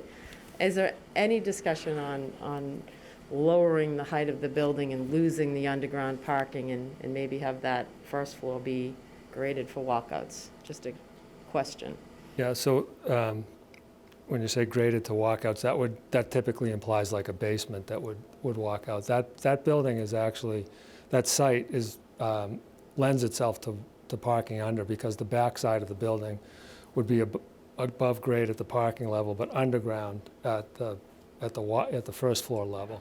So in order to make those, to lower the building, we'd have to either lose an entire floor or just build on the back half of the building because of the way the site slopes. Particularly on Cape Cod, where we think we would get a lot of potentially retirees here, parking inside a building is a big amenity and a big driver. Most senior housing folks won't build multifamily housing, but either condominium or apartments, without covered parking. It's a very nice feature to be able to drive into your building and take an elevator or stairway up to your unit. So we don't really think the site lends itself to that, nor for our objectives on the project. Thank you, appreciate that. I don't have any more questions. If I could also just add just a clarification on the back, the walkout side is 53 feet, on the front side is 42 feet 10. So that is very much, and similar with like the fire station, which is, shorter on the front and bigger on the back. And also just ask that you consider, when you look at the way the topography is on this site and the way it is screened, yes, the buildings are taller, although they're similar to those other buildings I mentioned, but you're going to have very little visibility of this building because of all of the screening and where it is. And I think that's an important consideration for this specific site. Maybe different in another area, but this specific site. Thank you. Don? Thank you, Mr. Chair. I'm just going to reserve for the comments. I have no questions. Okay. I don't have any questions either. Thank you for all the information that you've given us. Thank you for the work that you put in after our last meeting. My concern really still relates to density. And it is the town of Harwich going from 0 unit to a 96 unit building and not starting somewhere much less. I've mentioned before the land price at 3.2 million. In my conversation with Brian, I talked about lack of construction costs, if the land value is lower, and I just can't wrap my head around this with the rents as beneficial to the town of Harwich. And a big part of my problem is 40B, and that's not your problem. That's my problem with 40B and whether or not this fits in the character of the community. And I don't see a 96 unit building anywhere that fits into the character of this community. So that's my comments, and Don, I'll go back to you for comments, and then we'll get into what the pleasure of the board is. Well, thank you, Mr. Chair. I largely agree with everything you said. I mean, I have the same misgivings about the 40B process. I mean, only in some sort of alternate reality can you get credit for all of the units as affordable if they're rentals, when the reality is you're not putting a roof over all of the people who are living in that building as an affordable individual. I mean, there's only a percentage of those people, but you get numeric credit, and I don't quite understand how they, well, Andrew looks perplexed. Okay, just for those who aren't really into this as deeply as I am, I don't see how that helps an affordable eligible person. It certainly helps the town with its percentage heading towards 10. That's the first thought. The second thought is, it hasn't been articulated yet, I feel like a hostage. I mean, if this were done as a lip request coming after you had already gotten the state to release you from the conservation restriction that was imposed on the deed, then I'd be feeling a little bit differently about how I'd be viewing all of what you're asking, and we might be able to talk about it. But that's a deal killer to me, because ultimately, you can't tell me it's not going to make a difference when you go to the state if you go and say, the town really wants us to do this, as opposed to, we're trying to do this so that we can change what we can build on there so that we can approach the town. They're way different conversations. If you can get them to change that, that's another time, that's when a discussion would appropriately occur. I don't feel like we should be used as the lever to create an opportunity for you to do this, because absent, I mean, everybody's presuming that a hostile 40B will just sail through anyway and we're not going to get anything out of it. And that is not true. I know I've been through these before. As a matter of fact, I've been through one of them at least with Andrew himself. They ask you for things at the ZBA, and the reality is that if the state puts its foot down for environmental reasons, that's one of those areas that you can't get around on 40B. They don't bend those. So if they're willing to allow that to change at the state level so that that's off the board, that's a different discussion. But using us and our apparent desire to do this, because it wasn't like we woke up a year ago and said, hey, it'd be great to build something behind, with 96 units behind the police station. We were approached.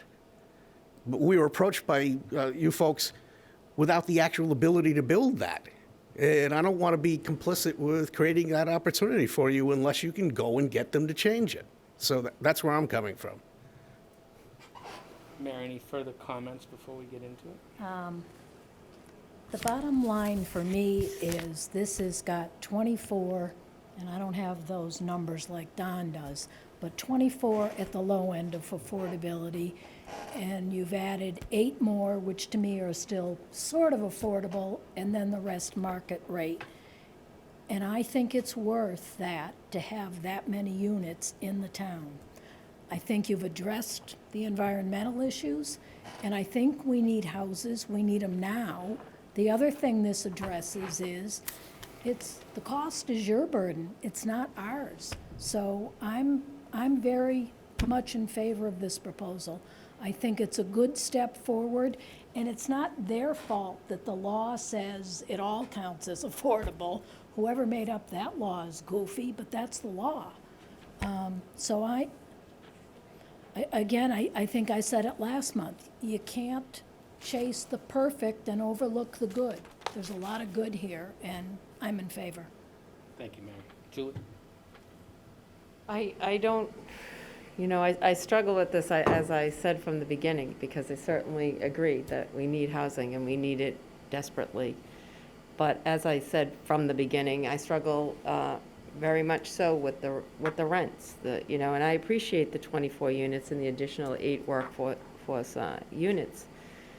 But I feel that overall, the people that we are most in need of helping in our community, and that's what we're being asked to do, is support something in our community, I just feel that this number of units, the rental rates, so the density, and again, the height is an issue for me, but the density and the rental rates and the electric heat, and I appreciate the additional info, and I'm sure it's not as bad as what I initially dealt with electric heat and other rentals, but I still know it's going to be higher than we all think. And you combine all that, and I don't feel like this project is helping the people in our community that we're trying to help. And again, they're lovely, they're beautiful units. I would like to see something that could lower your cost to bring people in this community living opportunities that they could afford, and that's really where I come from. I appreciate there's been a lot of hard work, you've been very responsive, but I feel like this particular development, I agree with Michael, the density is an issue for me, the height's an issue, and I understand that the height is not as big of an issue from the front portion, and I appreciate, you pointing that out, Andrew. But from the rear, I can't see how this is completely screened from those people in the rear, and that affects them. That's a question for ZBA, not more detrimental to the community. So those are my higher points. I definitely struggle with many pieces, and so it's hard for me to wrap my hands and heart around this to say that I support it. Larry? Well, as you know, we're all struggling. My struggle is that I'm with Mary that we read in the paper on how much we need housing, and we need housing for affordable and also workforce housing, because we all know of housing that teachers, anyone basically who works for a living needs housing, and none of us like 40B. I think it's crazy, but it is what it is at this point. I too am concerned about the rents. However, if the numbers you gave us is correct, and I'm taking them at face value, this project turns out to have a 7% return on equity, which is not stealing from the people in Harwich to pay for this in terms of being profitable. And I do like the fact that it is by private developers, not through CPC or other tax-based money. I guess at this point I'd have to support it even with the reservations, although I'd like to see what the final agreement that we work out. So I feel comfortable that you are worrying about the natural habitat, you're working with me, so all the fencing, the lighting, the things we've talked about. I do feel better about the net zero nitrogen, but I don't know, it puts us in a tough position. We keep talking about housing, and sometimes you have to stretch a bit to get to housing, and that's even within Michael and the rest of you. I think Mary has the best, what do you call it, silly, 40B? That's as good a word as any. Goofy. It was Goofy. Sorry, I get the right term. Because it prevents us from doing what we'd all like to do, and that is to encourage folks using existing housing, remodeling for affordable housing, and having, some different zoning that maybe smaller lot sizes to do the same thing that we want. But it is where we are at the moment, so that's where I am. Thank you, Larry. Andrew, do yourself or anyone from the team wish to comment or ask any questions based on what the board's comments were? I think we're okay. All set. So the ask is for the board to support the local initiative program for Chloe's Path Affordable Housing Development. Does anyone on the board have a motion? I move that we vote to support the local initiative program, LIP, for Chloe's Path Affordable Housing Development. I'll second it. Okay, moved in second. Any further discussion? Mary? Just one thing I'd like to say about the rents, and it's a long time since I rented an apartment, so, my 250 in Boston isn't going to compare to this. But I think those are market rates, and I just don't believe the developers would propose rates that they didn't think someone would pay, and if they don't pay, you're going to have to reduce them. So I don't know why we should be concerned about the market rates. Either there are people who will pay that, or there are not, and they'll have to lower the rates. So that's just my 10 cents. Can I just comment to that? Go ahead. So I don't disagree with you, Mary. I mean, market rates are market rates. But some of that was, the market analysis that we saw was extended to Plymouth and south of Plymouth. And so, to me, some of those numbers don't really jive with Cape numbers, right? But in addition to that, I agree with you. If people don't rent them, they'll have to lower them. But people will rent them more than likely that can afford them. Overall, we may have people who rent them annually that could use them, and again, restricted, not deed, but restricted to annually. But they could be people coming down, renting them for the whole year, and only, maybe even spending summer in them. But those, to me, the struggle that I'm having, just to be clear, is the rents that people in this community can pay. And that's my concern, is that if we're trying, our problem with housing is to be helping people in our community live and stay in our community. And I don't doubt that people can pay those rents. My question is, can people in our community pay those rents? And that's the families, and, again, you're not gonna get 1 million families in there. There's only, I think, 10 3-bedroom units. A family would probably need a 3-bedroom unit. And if they have 2 incomes, I'm not saying that they could never rent that. But they'd have to be making pretty good money to rent that 3-bedroom unit, and the chances of them doing that is probably that they're gonna buy a house for that. That's a mortgage. So, again, I don't wanna debate it. I'm just trying to clarify my issue with the rents isn't that nobody can pay it. It's that the people in our community, I think, many, I'm not saying all, but many would have a problem with. And I understand the affordability factor, the 24 units and the 8 workforce.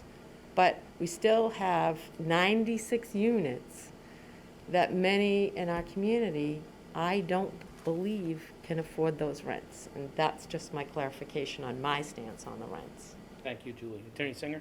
And I appreciate that, Julie. When you look at, and you noted it, when two income earners, and when you look at Cape Cod, there are people who are making good salaries, but not only can they not afford to rent, to your second point, there's no way they can afford to buy. The prices that properties are going for now is just rising. It's risen while we've been sitting here, and so, as we said with the market rate rents, the affordable rents are set by the federal government. Mm-hmm. So the federal government is saying for the Yarmouth, Barnstable Metropolitan Statistical Area, which is our area, that you can charge X for 1, 2s, and 3 bedrooms. And so those prices, and that's what those rates are. No one can change those. Mm-hmm. And as a couple of you have said, the market rates are going to be the market rates. And so respectfully, while I realize that the numbers may give you pause, regarding people in the community can afford them, when you look at this, won't be a property for everybody. No property is. There might be a property that's done by Hatch, or there might be a property that's done by Habitat, there might be a property that's done by the Housing Trust. All of those projects are going to meet and hit different groups of people in our community who need the housing. This is a project that we believe will hit and serve a particular need, and we think that it will be able to serve the community the way we think it will be under 40B and under the rents that the state and the federal government support. So we think that this project, it's not, again, this is a particular project for 40B, and we think it is worthy and meritorious, and that it will succeed. So I just put that out as well. Thank you. Thank you. Don? Thank you, Mr. Chair. I'm not going to belabor the point, but I've said in the past that it's kind of an ironic, cruelly sarcastic joke that in the government, perpetual isn't as long as it used to be. When we do things like this, it was the person who owned the property, the predecessor to the developer, who willingly went into the planning board and said that they would be willing to create the conservation restrictions on the property. If we go ahead and do this, the ramifications are that in the future, it isn't worth a damn if somebody offers that thing up because it's not perpetual. It's only as perpetual as money will let it be. And I feel like I'd rather protect the process. I get about the housing, but then if you start changing the character of the town in order to achieve a modicum of success with affordable housing, what have you really done? The fact of the matter is, if it was really cheaper to live in a city, then the tax rate in Boston would be a lot less than it is here. That's not true. And if we start trying to build our way into nirvana, that's not going to be the pathway to this community for either anybody who was born here or who wanted to move here for exactly the reasons that we're starting to let evaporate. And I just want to respond to one technical point, Don. I won't debate, the issue that you raised. The only thing I would like to point out, though, is when you talk about MISA and restrictions, times change, life evolves. That was several years ago. This is a project that the applicant, which has every legal right to propose a different use of a piece of property, is respectfully coming through and proposing. No one's denying that there's a deed restriction on the property. We've said it right up front. We started conversations with the state. We know that has to change. And so respectfully, an owner of property has the right to propose something else. You have the right to vote no. Absolutely. We hope you don't, but you have the right to. But it's not something that is, even the deed restriction itself says there's an amendment process. Thank you. Thank you, Attorney Singer. My only comment before we go to a vote is something I said last week, and regardless of how the vote goes, the applicant has been honest, accommodating, and transparent, and I do appreciate the amount of information you've given the board. The developer has a great reputation, and I think, I'll just speak for myself right now, if the project was different, less density, we'd be happy to do business with this developer. Any further discussion from the board? No. All in favor? Aye. Aye. Opposed? Aye. Aye. And I'm a no. Opposed. Since I'm having trouble hearing, I think I said, could you mind just Sure. raising hands because of the masks? Okay, all in favor, raise your hand. All opposed, raise your hand. Thank you. We appreciate your time. Thank you. Thank you. Thank you. Okay, we're going to go on to discussion and possible vote to approve the proposed local comprehensive plan LCP committee charge. Just for those exiting, if we exit and go downstairs before we enter into any conversation, that would be great. Michael, you want to suggest we spread out? What's that? Spread out and take And if you want to spread out and you can get 6 feet apart from each other, you can take your masks off. If you don't, you don't have to. Thank you, Mr. Chair, members of the board, John Eidman, Planning Director. I won't belabor this. I provided you a written document. I would characterize that written document as what I would propose as a solicitation to at-large community members on a local planning committee. I know it was advertised as a charge. There's a portion of it that's a charge, and I would expect to take some of that language and incorporate it into an organizational document that I spoke to you about in the past, which would also have the procedural rules that an LPC would have for its meetings and such. But at this point, I would just like to take this document, think about printing it in the Chronicle, putting it on the website, doing email blasts, getting email lists from administration, planning, other departments in the town, and just start that process of forming that committee, appointing that committee. With that, I take any questions you have. I think we've discussed a lot of the substance before at prior meetings, though. Thank you very much. We all have the document. I assume you've all read it. Larry, I'll start with you with comments on the document. I have none. I think we've discussed it, as John said before, and looks good to me. I think a primary discussion in the past actually was the number of members, and it's now 11 with a good mix of members. And so, nice job. I'm satisfied with it. Julie? Yeah, I echo Larry's comments. A lot of work went into it. I appreciate it. And I think the guidance you give about how we go about the committee members is important. And I hope that we get an abundance of people who are interested in serving. Cross my fingers. Thank you, Julie. Mary? I agree, let's go forward. Don?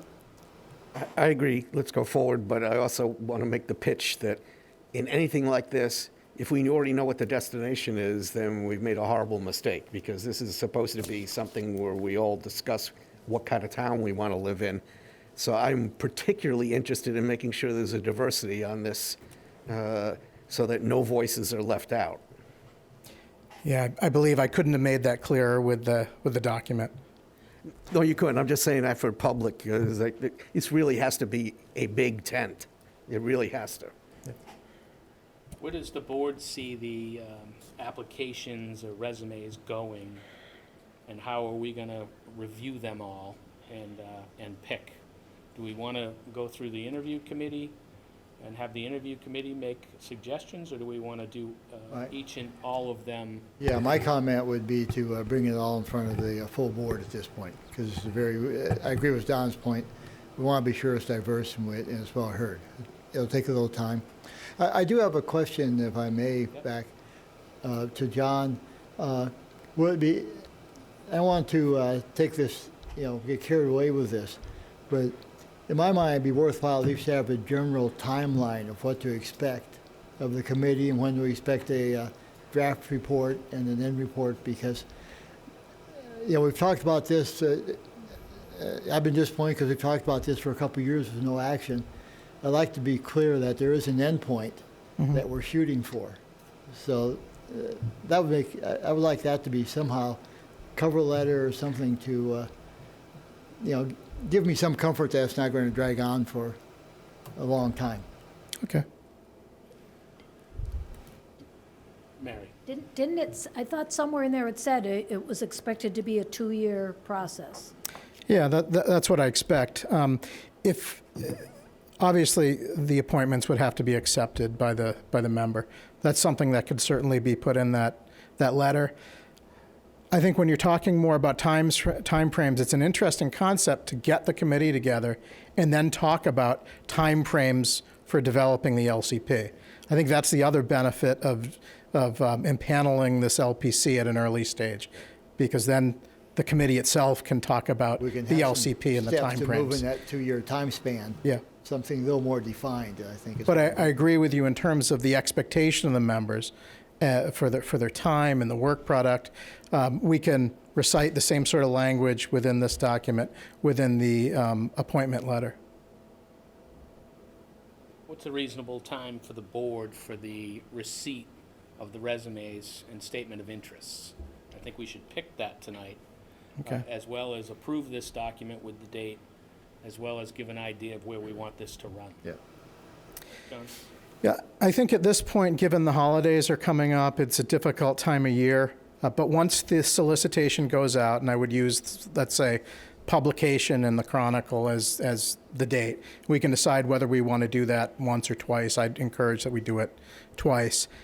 I think from there, from the last publication, you probably want 3 weeks, at least, for people to solicit or to submit, as I'm saying, a statement of interest and their CV or resume. By the end of January? Yeah, I think by the beginning of January we can say the receipt of those who are interested. We can easily put it to January, but I also don't want this to lose momentum. I don't either. I just want to give people enough time. And with your Yeah. comment about the holidays, I don't Yeah. want to lose people because of the holidays. Okay. What about January 15? Okay, Don, That sounds about right. did you have a question? Yeah, I do. It's not so much of a question as a statement, because I know we keep getting caught up in this. In prior boards, I actually served with somebody who was so biased towards resumes and curriculum vitae that they're missing a point, especially in this endeavor.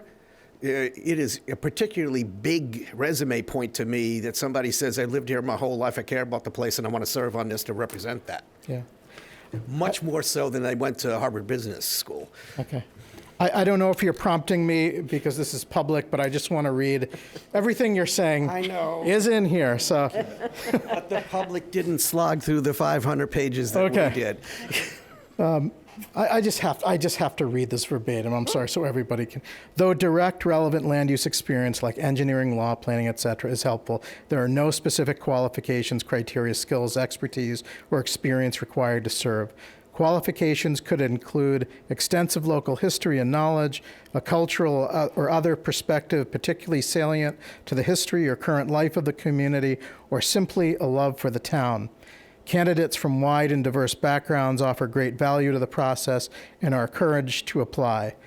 It is essential that members not have a predetermined agenda, be driven by a single interest, or be self-interested. Members shall act in the overarching best interest of the town as a whole with a collaborative, constructive, multidisciplinary, multi-perspective approach to the committee and its work. So those are just, I think they get to exactly the issues you're saying, Don. I couldn't share more. The philosophy you seem to have at this point about what's going to be, if the product is going to be no good, if it's just your typical board who's putting words on a page. I just didn't want anybody to be put off by the idea of a resume or something. So the public out there is watching this. If you really care about the town and you think you can contribute to this conversation and you want to be involved with other people who may or may not agree with everything you're saying, go ahead, put in for it, because we want a large diversity of people. Thank you. Can I get a motion on this, including the January 15th date? Sure. I move that we approve the proposed local comprehensive plan committee charge and that we publish it with resumes returned by January 15th, 2022. Second. Moved and seconded. Any further discussion? Joe? And to emphasize that this is for the committee at large positions. Right. Specifically. Don? Yeah, we may be calling them resumes, Mr. Chair, but especially based on that last comment, we're using the term loosely. They need to send something in writing to apply with the sufficient information for us to evaluate. I think it's broadly interest. Yeah. Any further discussion? No. All in favor? Aye. Aye. Thank you. And, John, we work with Joe on where we're going to advertise that and get it on the website and everywhere else we can. Thank you.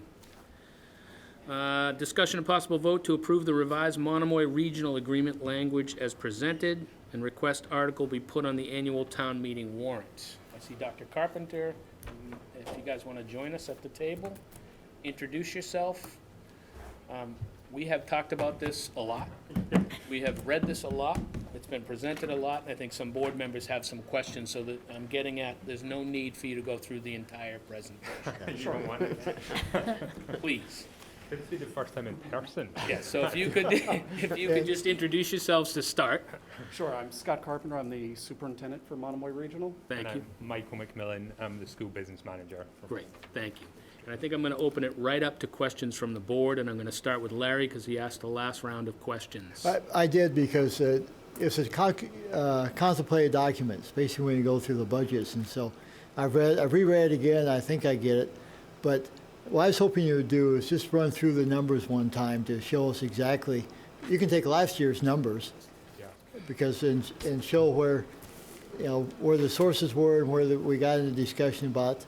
If, last year we thought we were, $550,000 difference? Right. Just walk through that to help clarify the narrative. Yes, so just to, Michael will walk through the assessment sheet. So what we have provided to you is an assessment sheet Right. that we currently are providing both towns based on the votes at the last town meeting. And then we're providing an assessment sheet that if we were to, for FY '22, for the present year, for FY '22, if we were to apply the recommended changes that we have to the assessments, what that would look like and how it would play out in FY '22 dollars. So, you can play Matt's down to talk if you would like. All right, thank you, I appreciate that. So, we sent in your papers Right, two and examples. I have it. And like, whenever I try to explain this, I want to start with like conceptually, because conceptually, it's relatively straightforward. It just gets complicated super quick. But conceptually, it's just each town would pay for its own elementary school, and then the rest of the cost would be split up using a similar process to what we have now. That's it. What gets complicated is that to work out how much your elementary school budget is, we do a couple of things before they're assessed each town. First thing is we take off revenue. So what we have to do, because normally when we do our assessment, we just say, the revenue just comes off the top, because it's just all been applied to everybody in the same way. So we take, a $4 or $5 million of revenue, take that off the top, and what's left we split up. But because we're splitting up our budget, we apportion that revenue, some to Chatham Elementary School budget, some to Harwich Elementary School budget, and some to the remaining district and middle and high school budgets. So that's one part, is just how we split up that revenue. And that's done based on, and that's on the back, and that's done based on enrollment. And they're all done based on enrollment. It's either the actual number of kids in the class or the foundation enrollment. So first of all, we take off the enrollment, we take off the revenue. The other thing with the assessment, and both assessments do this in the same way, is the first thing that is assessed each town is their minimum local contribution. We do that. You pay your whole minimum, that's what the state says you have to pay, so that's assessed to you.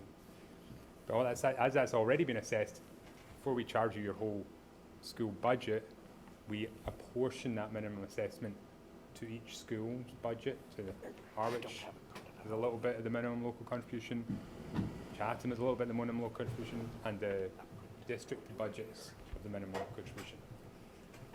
So if you're still with me, so we start with the budgets, then we cut off some of the revenue, because that's been accounted for. We cut off a portion of the assessment that's been. I am more or less, because I reread the document a couple of times I know. today. I do have a really nice PowerPoint, but I'll save that for another day. But so then you're assessed. So you're assessed your minimum local contribution. In essence, we're being assessed based on enrollment and then you pulled out the capital expenses so the town can pay those separately. Yep. To make up the difference, is what I read, and I'm oversimplifying, Yeah, yeah. but You're that's spot sort on. of Essentially, where I am. All enrollment is done based on, the operating budget is done on enrollment. But we apportion off each individual elementary school first. Yeah. Then capital is much the same as it is at the moment in terms of percentage. However, each town would be responsible for its own elementary school. Yeah. And then debt is the same as it is currently, and transportation is the same as it is currently. Further questions, Larry? No, I think that does it, because it does going through the numbers, it does show the difference between the two. Yeah. Which is where we're trying to get at, so it becomes fair. We're not subsidizing the Chatham school with a lower population, which is what I think we all understand we're paying based on student enrollment, fair enough, that's in the agreement. What we're uncomfortable with is then paying over the top because of the enrollment changes. And I think you've corrected that, but I just wanted to be sure. Thank you, Larry. Julie? No, I think that back when we talked about this originally, and from all the info that I've read, collectively, both sides are in agreement that this is fair. And it's great. It's a good faith commitment, so I appreciate it, and I appreciate the work that went into it. So I don't have any other questions. Thank you. And Julie, when you say both sides agree that this is fair, you mean the school committee and the Harwich Board of Selectmen? Yes. Thank you. Mary? No, I spent a fair amount of time on this. And I do think it's the right thing to do, but I just want to be clear that I don't think this is the end of the story. Not to steal Selectman Howell's thunder, but this moves right into the middle and the high school. And as soon as this gets through, I'm going to be trying to make some moves on that formula as well. But I think this is great and appreciate all you've done to make this happen. I know it didn't make you real popular in Chatham, so thank you. Don? Thank you, Mr. Chair. Mary's right. I have my demagogic turn of phrase for this, and that boils down to today's 6-year-old is tomorrow's 16-year-old, so that these problems are not actually going to stay resident in the building. They're going to grow into the district. I'm just overwhelmed, actually, if I'm looking at the red line document, because there's a lot more going on here than just what share of people are going to shoulder in each town. By the way, there's some typos that are still in it. They would appreciate you sending them to them. Well, actually, what I was trying to pitch for is, before we actually vote on this, I'd like to make sure that we hold some sort of a hearing for the public, because there's a lot going on here. It's not just, and we're not doing a town meeting 2 weeks from now. For instance, you're creating the opportunity in this document to create a universal pre-K as part of the school system, absent anybody in 501c3s who are currently doing that.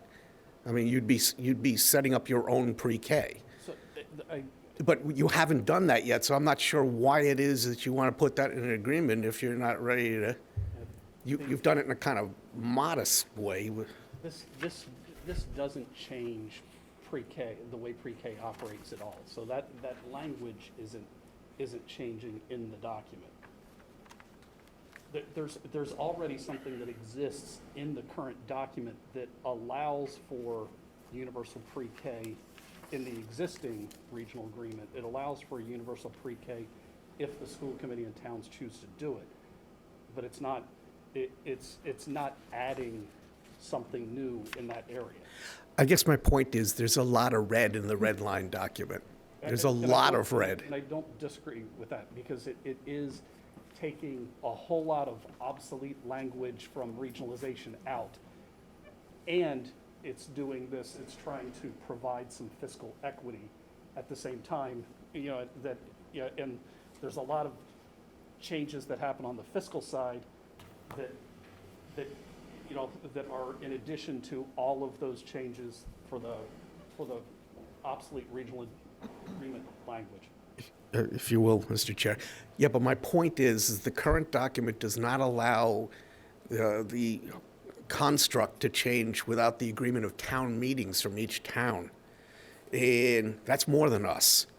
That's why I was kind of hoping that we could create some sort of process here prior to us approving it, so that there's some awareness about what the heck's changing. I think the public needs to be part of that. And I fully agree. One of the reasons why we wanted to get on the agenda and come before the boards and have this presentation before our school committee, because they voted unanimously to support this back in July. And I was like, okay, it's time to start ramping up awareness and any feedback on how to digest this so that everyone can understand what we're trying to do. So we were just trying, in the little PowerPoint that we provided the board, is there's two conceptual things: remove obsolete language and address a fiscal inequity. And there's a lot of red that happens to do those two within the document. Well, and that's what I'm trying to pitch, is that ultimately we have a bully pulpit that is different from yours, and that it might be worth everybody's while we have the time to do it, to deliver it to town meeting, for us to devote a night where that's what we're doing. You put a PowerPoint on, and section by section, what's changing? Why is it changing? Further discussion from the board? School committee voted this unanimously. Town of Chatham seen it yet? We've sent it to the town of Chatham. Michael and I Chatham holds a budget kickoff summit every year.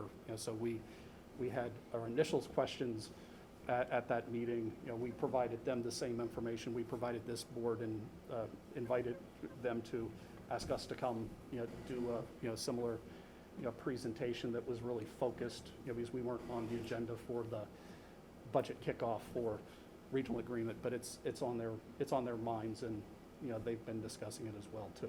Thank you. Joe, anything to add? Well, first I want to make sure that we're all saying the same thing and are on the same page. Thank you. Because I don't know that I can accomplish it, but Me neither. because, Mr. Chairman, you had just asked the question if the school committee voted this, and the answer was yes. My understanding is the school committee met on August 11th of this year and endorsed what is shown in Section 9 in yellow, the assessment. Did they also vote that night on the blue and orange changes? So they voted what is the red line version to the regional agreement, and I think we provided that one to you. Yes. So- Yes. So the full red line document is what they voted to move forward to both boards. Okay. So if I may continue, Mr. Chairman, so Yes. that appears to be a yes, that's what the school committee had done. And the reason why I ask is, this board had directed me to bring the, what I think it's probably best to refer to as Section 9, Method of Assessing Cost of the Regional School District. That's what this board was prepared to talk about over the last several months, was specifically Section 9. So to Selectman Howell's comments, and to what Dr. Carpenter has been saying to us, what's in play right now is the totality of the district agreement. It's not merely the vexing issue that many of us have been tied into directly for the last 18 or so months on the assessment. And so I say that because this board had directed me to have this conversation relative to the assessment. So we haven't completed that, nor has this board gone into the in-depth as the school committee has. And so I bring all that out there because this board had talked about resuming the work group that was assembled between Town of Harwich, Town of Chatham, and the school district administration to get to some level of conclusion on Section 9, the assessment. And so what we're hearing now is we may want to push that aside to get into the whole document. But I just wanted to put that out there that, because we do have ample information from the district. We have, and I'm going to tell Scott that it was very helpful for me as a colorblind person, that you told me what color the highlights were, and even I could follow along, and I appreciate that. So the color-coded document then appears to be in sync with the red line document, which covers far more than the assessment, but I know that Dr. Carpenter has been pleading with the towns for at least 2 years to try and get that effort done. So to me, there's no better time than the present. But I think we need to reshape it, that it's not the issue that this board had asked me over the last 2 months to bring forward. It's that plus more. Thank you. Thank you. Dr. Carpenter? One thing I also want to make sure that we discuss with this group too is something that I raised in Chatham. So one of the pieces that Michael was talking about and what he was showing you examples of and what he submitted to your board is how the operating assessment mechanisms, sort of the advanced calculus in doing the operating assessment in this proposal, when you pull out each of the elementary schools' operating budgets from that. One of the fundamental other areas that change in terms of budget and assessment is how capital's handled in this new red line. And I shared this with the Chatham Select Board because we have 2 buildings, and I think we're probably going on about 7 years that I've been warning both towns that we have a middle school with an aging roof and an elementary school with an aging roof. And the way the current regional agreement reads is that those 2 roofs would be, to replace them would be borne by both towns based on the 3-year rolling average of enrollment, which roughly would be 3/4, Harwich, 1/4 Chatham. The revised regional agreement finds that the elementary schools' roofs in both towns would be borne fully by the town. And where I was expressing sort of, just letting the Chatham Selectmen know is that we're going to be proposing in the very near future a capital project both at the middle school to address its roof, because that roof that I was warning was going to be needing to get replaced 7 years ago, and we said it's sort of on a 5-year timeline, and we thought we could get another year's. The middle school roof is there. And there's also other things that, Michael and I will be doing a presentation at Thursday's school committee meeting on capital needs for the district, looking long-term out, but the, on the very near horizon, it's the middle school roof, potentially middle school boiler. If you've seen the middle school exterior, there's siding, trim work that needs to be done. Chatham Elementary is right there, so there's I want to make sure that we move this forward too, so that those capital costs are borne appropriately. But the town of Harwich also has to understand that changing the regional agreement that way means that down the road, and the Harwich Elementary School roof is in great shape, but at some point down the road, when that needs to get done, that would be the town of Harwich itself. We have a brand-new high school with a roof that is in great shape, but at some point, that would be shared by both towns based on enrollment, the way this red line version shifts things.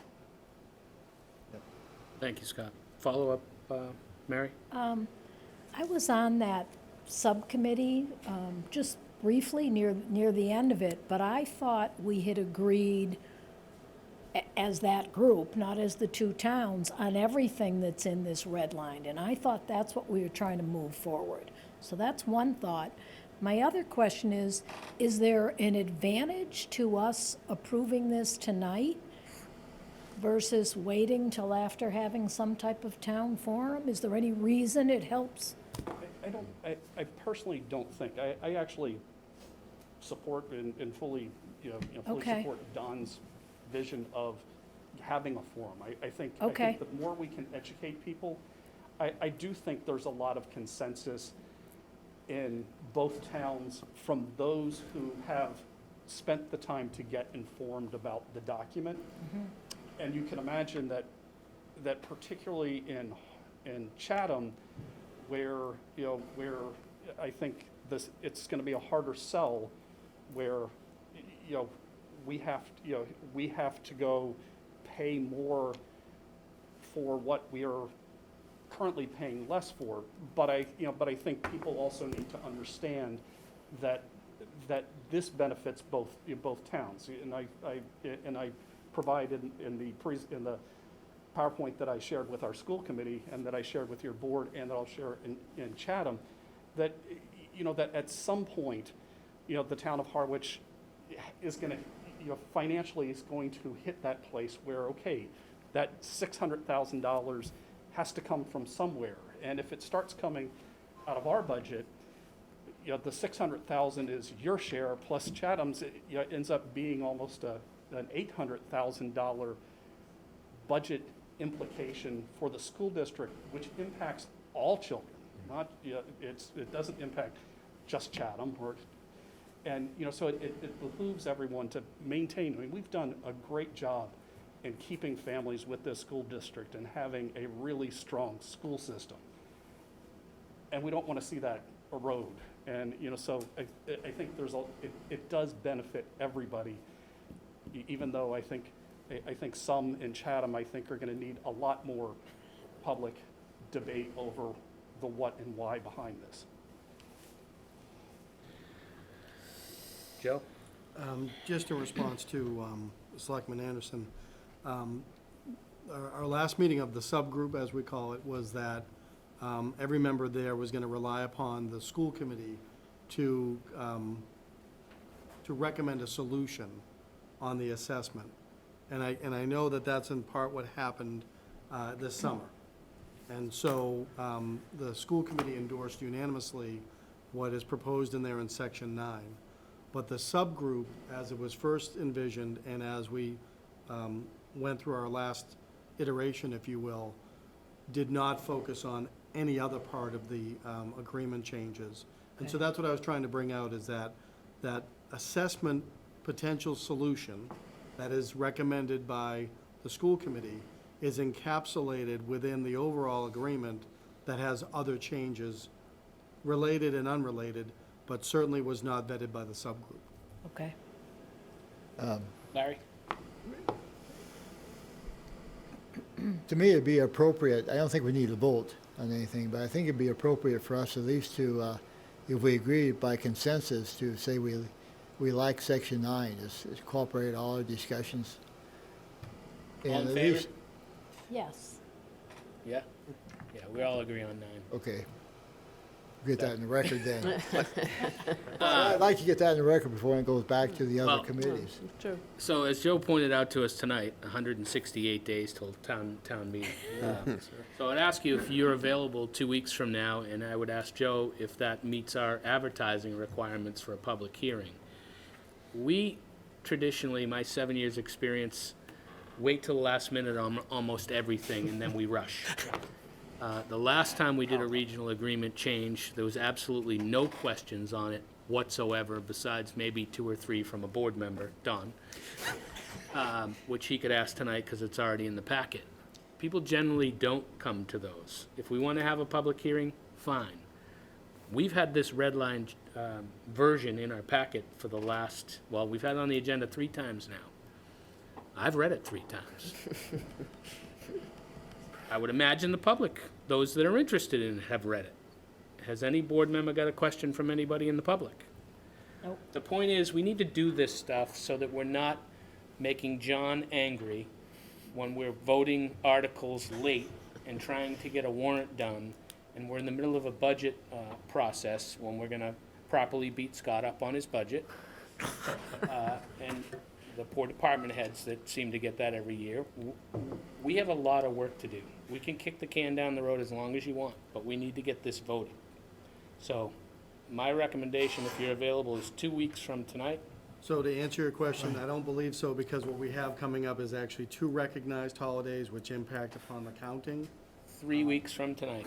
December 6th. Just like you said. Can you tell me the date? We'll be there? December what? December 6th. December 6th for a public hearing. I'm gonna put it at the very beginning of the agenda. And it's to discuss the red line version and get people's feedback on the changes on section 9. Scott, Dr. Carpenter? I'll just share that Michael and I also will be having a conversation. We're trying to have a preemptive conversation with DESI. So, so the way regional agreement changes have to happen is, ultimately, our 2 towns have to vote on something, and we have to have the support of the commissioner on this. So, so we've been trying to front load, and discuss all of these changes. And we've gotten, feedback from DESI where they want to, follow up with us. And, so there may be slight tweaks here, but I think everybody understands the concept of why, of why we want to do this. And then just to get to, back to, I think Mary and Don's, concerns about short-term versus, versus long-term challenges here. And I do, I do understand, and I think this from the school district side is an easy one for me as superintendent to go and say, hey folks, here, looking at my budget, the budget I'm bringing to you, I can't go equalize per pupil spending when I have 2 elementary schools of radically different sizes. This would make sense and would provide, I think, better fiscal equity in the way the agreement works out.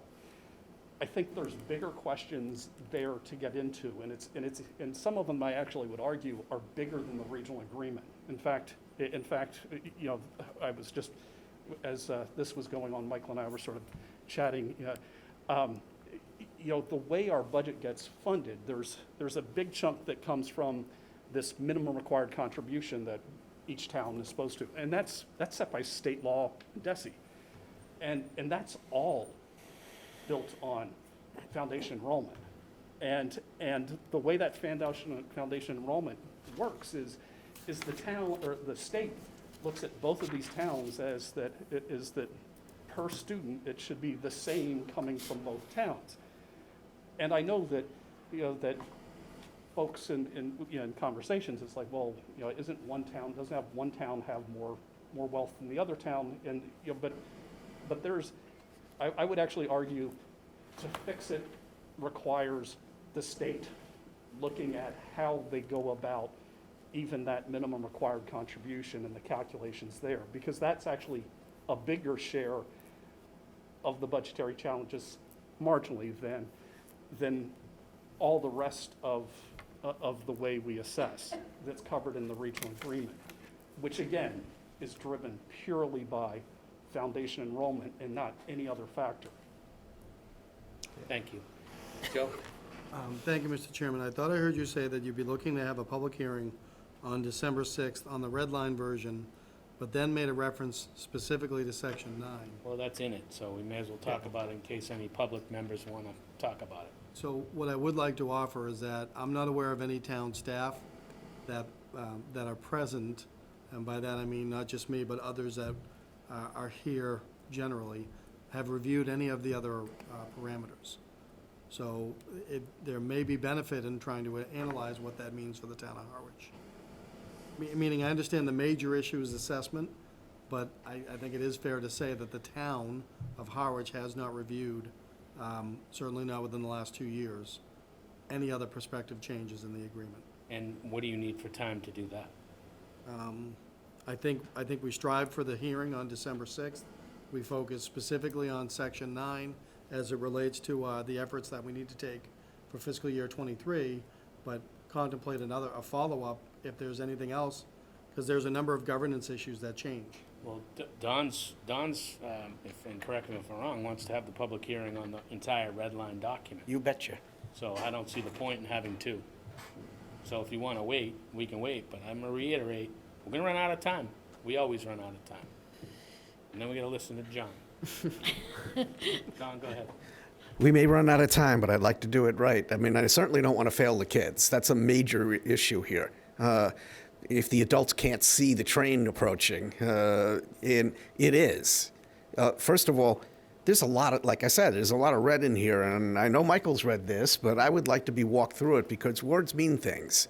And not to bring up any dirty laundry, but I seem to recall that I found that we were, in some prior iteration of this, eliminating town meetings from making changes to the agreement, and that was no small thought. I just happened to have caught it in the text.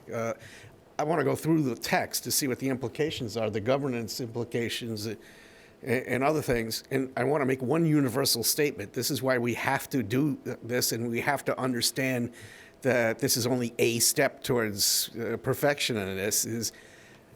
There's a mechanism in this for a town to leave. There's a mechanism in this to bring in another town. So this is not set in stone. I would like to make the best of this arrangement if it's all possible, but when you start getting to 75, 80, 85%, that foundation doesn't make any sense either, because the town of Harwich is taking a huge hit. Chatham, were it to be paying, choice, say they had no district at all and had to choice kids into a system, that would be bleeding them.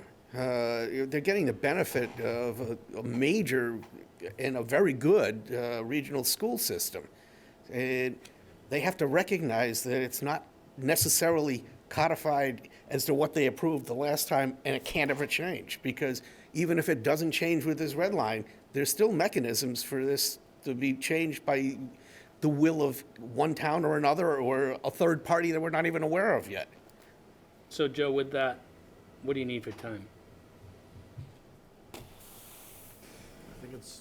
I think it's more appropriate to look at a public hearing in early January, and I think we do it on a night other than a board meeting to convey that we're looking to have one, for lack of a better phrase, mega event where everything is up for consideration.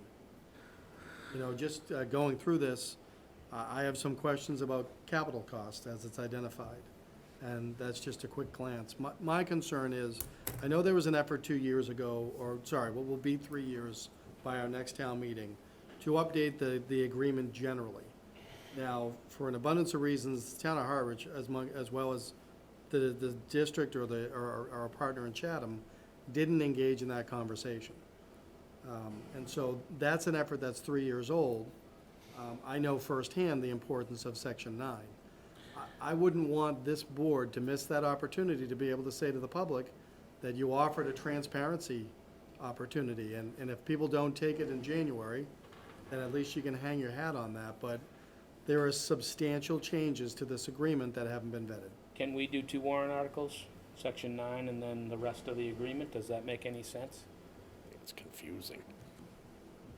I believe you can. Because here's now that they've said what they've said. You know, Somebody at town meeting is gonna start questioning all those red line things after they skip the meeting in January. And I don't wanna lose that funding formula for Section 9, because that's a huge benefit to the town of Harwich. I believe you can. I think we need to make sure that we line everything up with that Chatham's doing the same thing, and that Michael and I need to go and add that to our list of things to discuss with Desi on, you know, because we did have an initial conversation with Desi, thinking, concerned that there's so much red that, that could we just do, I know this sounds weird, could we just do Section 9 and oddly leave all the obsolete language there just to get people to focus on just the money piece? And then come back the following cycle and do all the obsolete language, at another town meeting where everything's changing, but fiscally the language is changing, but it has no fiscal impact. And we did get a response back from Desi that they were calling it, we called it a 2-step process, that a 2-step process like that would work for them. But again, I think that's where a good conversation with the town of Chatham in terms of. Chatham might have a problem with the money, but not a problem with the language. Joe, can we put on the agenda next week to vote on Section 9? To vote on Section 9 and include it in the warrant, and then put a public hearing together for January 4th? Is that, that's the first meeting, that's the first Tuesday in January. A public hearing for the red line changes and a presentation from Dr. Carpenter and Michael? Michael, not to be a complete pain in the tush on this one, but so the way, I'm just pulling up my, so there's one other dangling spot outside of Section 9, if I'm correct, that that has a fiscal piece, and it's in Section 7 under the budget, and it adds a provision for how we deal with school choice. So much the same way where Michael was talking about how you take the revenue that comes in for the school district and you apportion the revenue by, to each school based. That's fine, I would just count on you to work with Joe to get the proper language for our agenda. So it's, there's a section there that looks at the school choice revenue and make sure that it's apportioned and that the district isn't using all the school choice revenue when applying it to one school's, one school's staffing budget, but not the other town. So it's. Is that process okay with the board to vote the section with the money and the warrant article for that next week? If I could, that's Section 7, subsection C-7. Yep. And then come back for a public hearing and then talk about what Chatham has, and we'll just wait on that until we both vote that. Mary? Just one comment. There is a lot of redlining, but the majority of that is taking away obsolete language. Right. That Mary, I'm no fine. one's gonna have an issue with it. It's talking about in the initial year. Well, the initial year was now Right. many years ago. Well, I think to Joe strongly requests that we have Yeah. a public hearing, and so does Don, so I think. No, have I a think we public should hearing. have but I'm just saying, I don't think it should be as controversial as we're making it, where a lot of it is deleting things about the initial year. Joe? I would absolutely agree with that. My understanding is, prior to the 2019 town meeting, those changes were pulled in large part because the community didn't weigh in on it. To be able to have that session where they've weighed in, to me, checks that box, and we can move forward. Thank you. Yep. So we're good Okay. with the date, the 4th? You okay with the 4th, Tuesday, the 4th? Sure. Okay. So we'll advertise that. Thank you. Just, Go ahead, Scott. or we're January? January. So, yeah, just January. Which month are we on now? Yeah, you're making my head spin. January for the public hearing, Yeah. next week for subsection 7 and section 9. I've got things lined up. I have a document that has every little red line changed. Great. Sentence by sentence and why it's there, ready to go. Perfect. That's Thank good. you. Appreciate it. Thank you for coming tonight. D, we're not taking up tonight, merging bikeways and traffic safety. E is continued discussion by the board on the Community Center Facilities Committee, and I'm turning this over to Larry, who I had did- homework. And I reacted to the homework, thank you. It's in the memo I sent to you folks. I did meet with Carolyn and with Ralph Smith about the workings of the committee. I followed that up and met with and attended their next facilities committee meeting. Had discussions with Joe on the interactions, and my recommendations I've said here is to leave it alone. The committee's working very well, provides a input from some other committees in town. Also, is a sounding board for residents to bring input in how the community center is operating. I also found, because I think it was a question that it does not interfere at all with the normal town administration's chain of command and how it operates. So I'm not going to read the memo to you. I've got it here. Nope, I'm But good. Any board member have a problem with the Facilities Committee staying as it is? Don? The only problem I have, and you didn't address it at all, was I brought up the fact that in the charter, there is no other place where committees just send members to another committee and the Board of Selectmen is not part of that process at all. All appointments in the charter go through the Board of Selectmen, and it just seemed to me that if we're going to keep it, then that should be the mechanism, just like the CPC and other places that get ex officio members. And I apologize for that. I did talk about it in our meetings outside of this, that we need to be sure we come through the normal process. I forgot that when I was writing the memo. Because I was somewhat stunned when it came to give a report last year, and it said, yeah, we just sent a new member. No, we'll be sure that happens.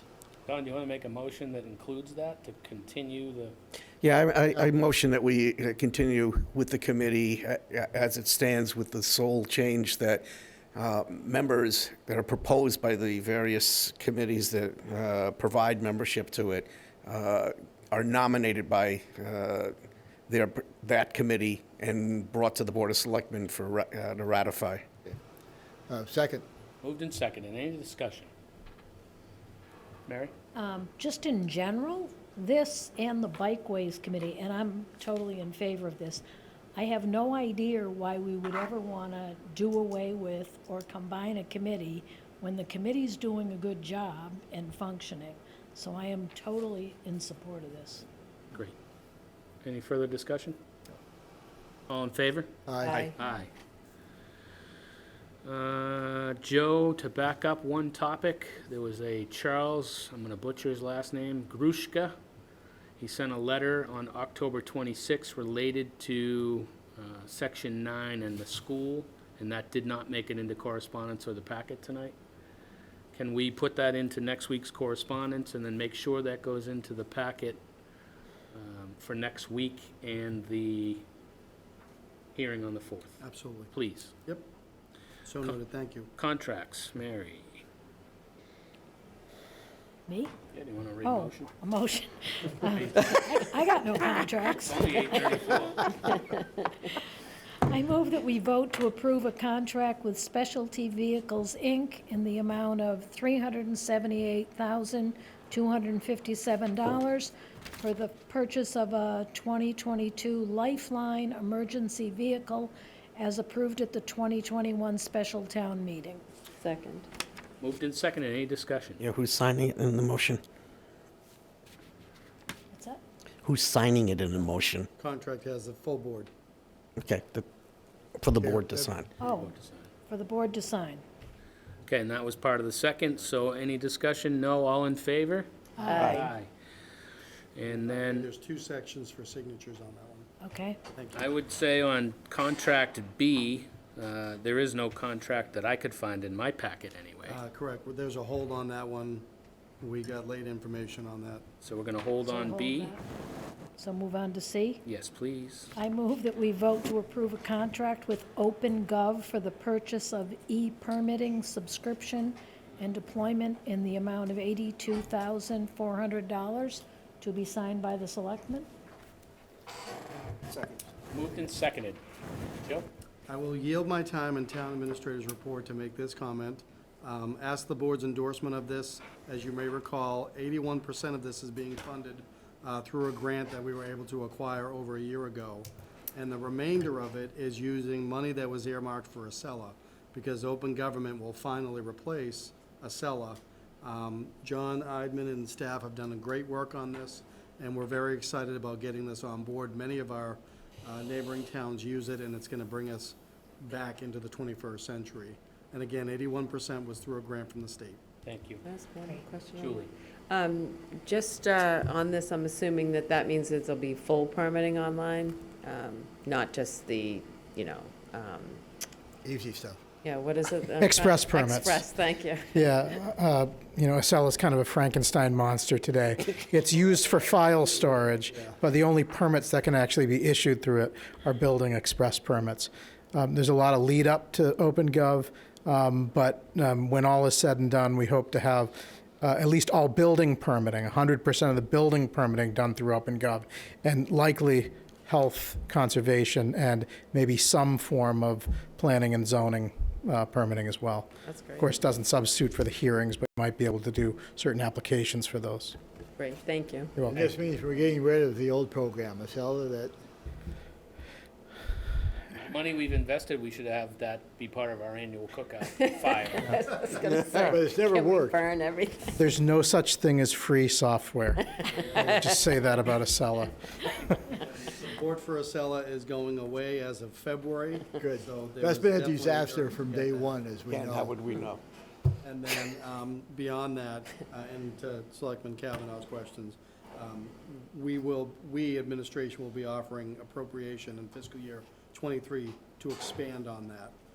This is a way to get it in, rely upon the state grant, and then build it out as we want to do, to honor an earlier commitment of prior boards, I think, to really get more online capability. Thank you. 20 years. Okay, it's been moved and seconded. My only comment, Joe, is we seem to be absent on both contracts, the procurement checklist. The only thing in there is the form that you sign and Carol signed, but the actual checklist that was voted by this board to use Yep. and reaffirmed at a later meeting to continue to use is no longer in the packet.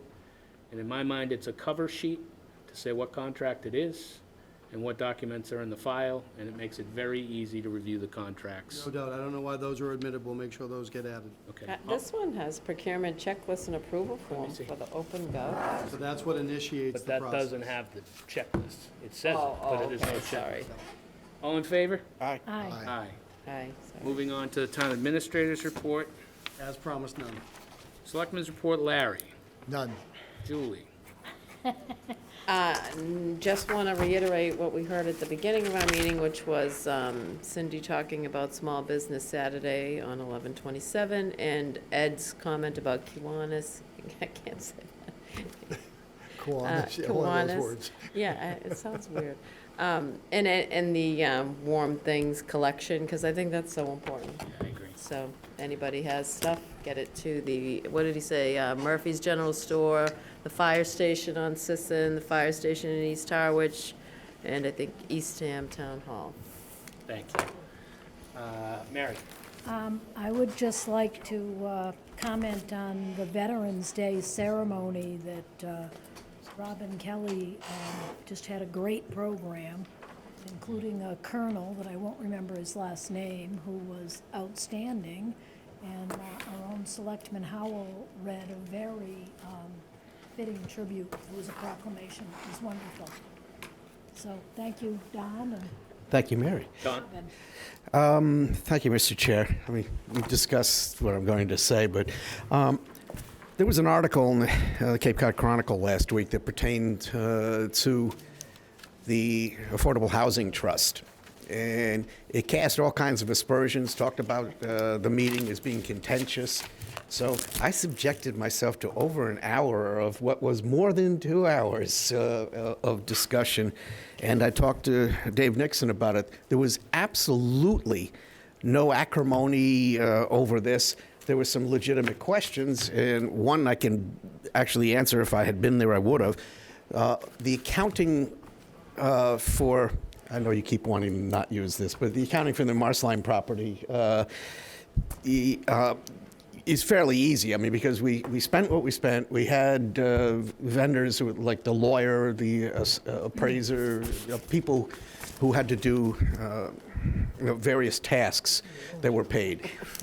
We were trying to expense this out, and I think everybody here knows that I've had this discussion, trying to expense it out so that we could dump out every penny that was in the cell tower fund, and thereby come up with at least one parcel or so within the whole property where we could have more flexibility of what we can put in there as opposed to just 60 and 80%. It could get up to 100% that way.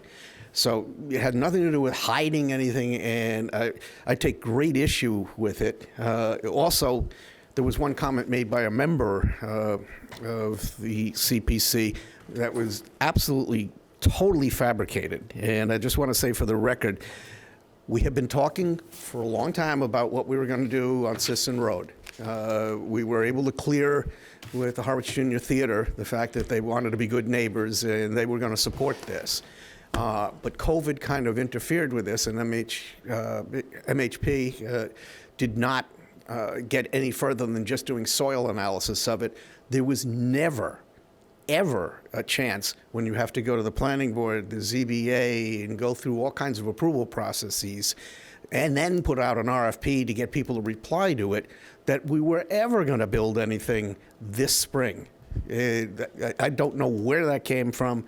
I've talked to a couple of trust members, and none of them will own up to having ever said that. I know it was never said in a meeting. We surely do plan on doing that, but we have to build our portfolio right now, which is why we were trying to do things with various properties that I hope we can resolve in the near future, to flip them to gain the cash to be able to start doing development. But the big headline here is that it made it out to seem like there was a food fight and the town administrator was holding back, and it looked suspicious that how come we couldn't tell him how much money we spent? And that is totally a mischaracterization of that meeting. Thank you. Sometimes I wonder what meeting that reporter may be at. And Dave Nixon did call me. He was concerned after that article was written that there would be, that the board would be upset about the article. I got that Joe spent 3 hours, roughly. 2.5. 2.5 hours answering. But they did thank me. Answering every question, and actually the reports I got that it was a great meeting, wasn't contentious at all. That's what I saw. It is what And it I is. appreciate that explanation, Don, because I've had people approach me after that. I know Sharon's not a selectman, but I am gonna let her speak. Let her report. Because she is finally back. She attended every meeting for years, and COVID happened and she didn't, so I'll give you a few seconds. Okay, I just have Sharon Fleeger, I just have a quick question. Is there a possibility to put a link to that school document on the town webpage and list it as the document that's going to be used for the meeting you're going to have. I think it's going to be a lot easier for somebody to pull that document and read it than it is to have to go through a packet and pull it out, find the pages, and print it. I, for one, would like that. Right, Joe? Yes. All right, thank you. Sharon, You before already you had leave, your chance. I want one quick one. That's great, but I think the suggestion was made that the superintendent had a document that explained the red line activity. Might be good to post that at the same time, because you have the red The line intent, yep. We have the red line and what I call the translation. and then the explanation. Okay, Michael, Motion I'll to quit. adjourn? Second. Motion moved and seconded to adjourn. All in favor? Aye. Aye. Thank you.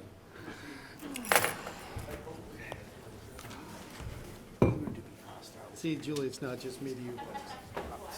What?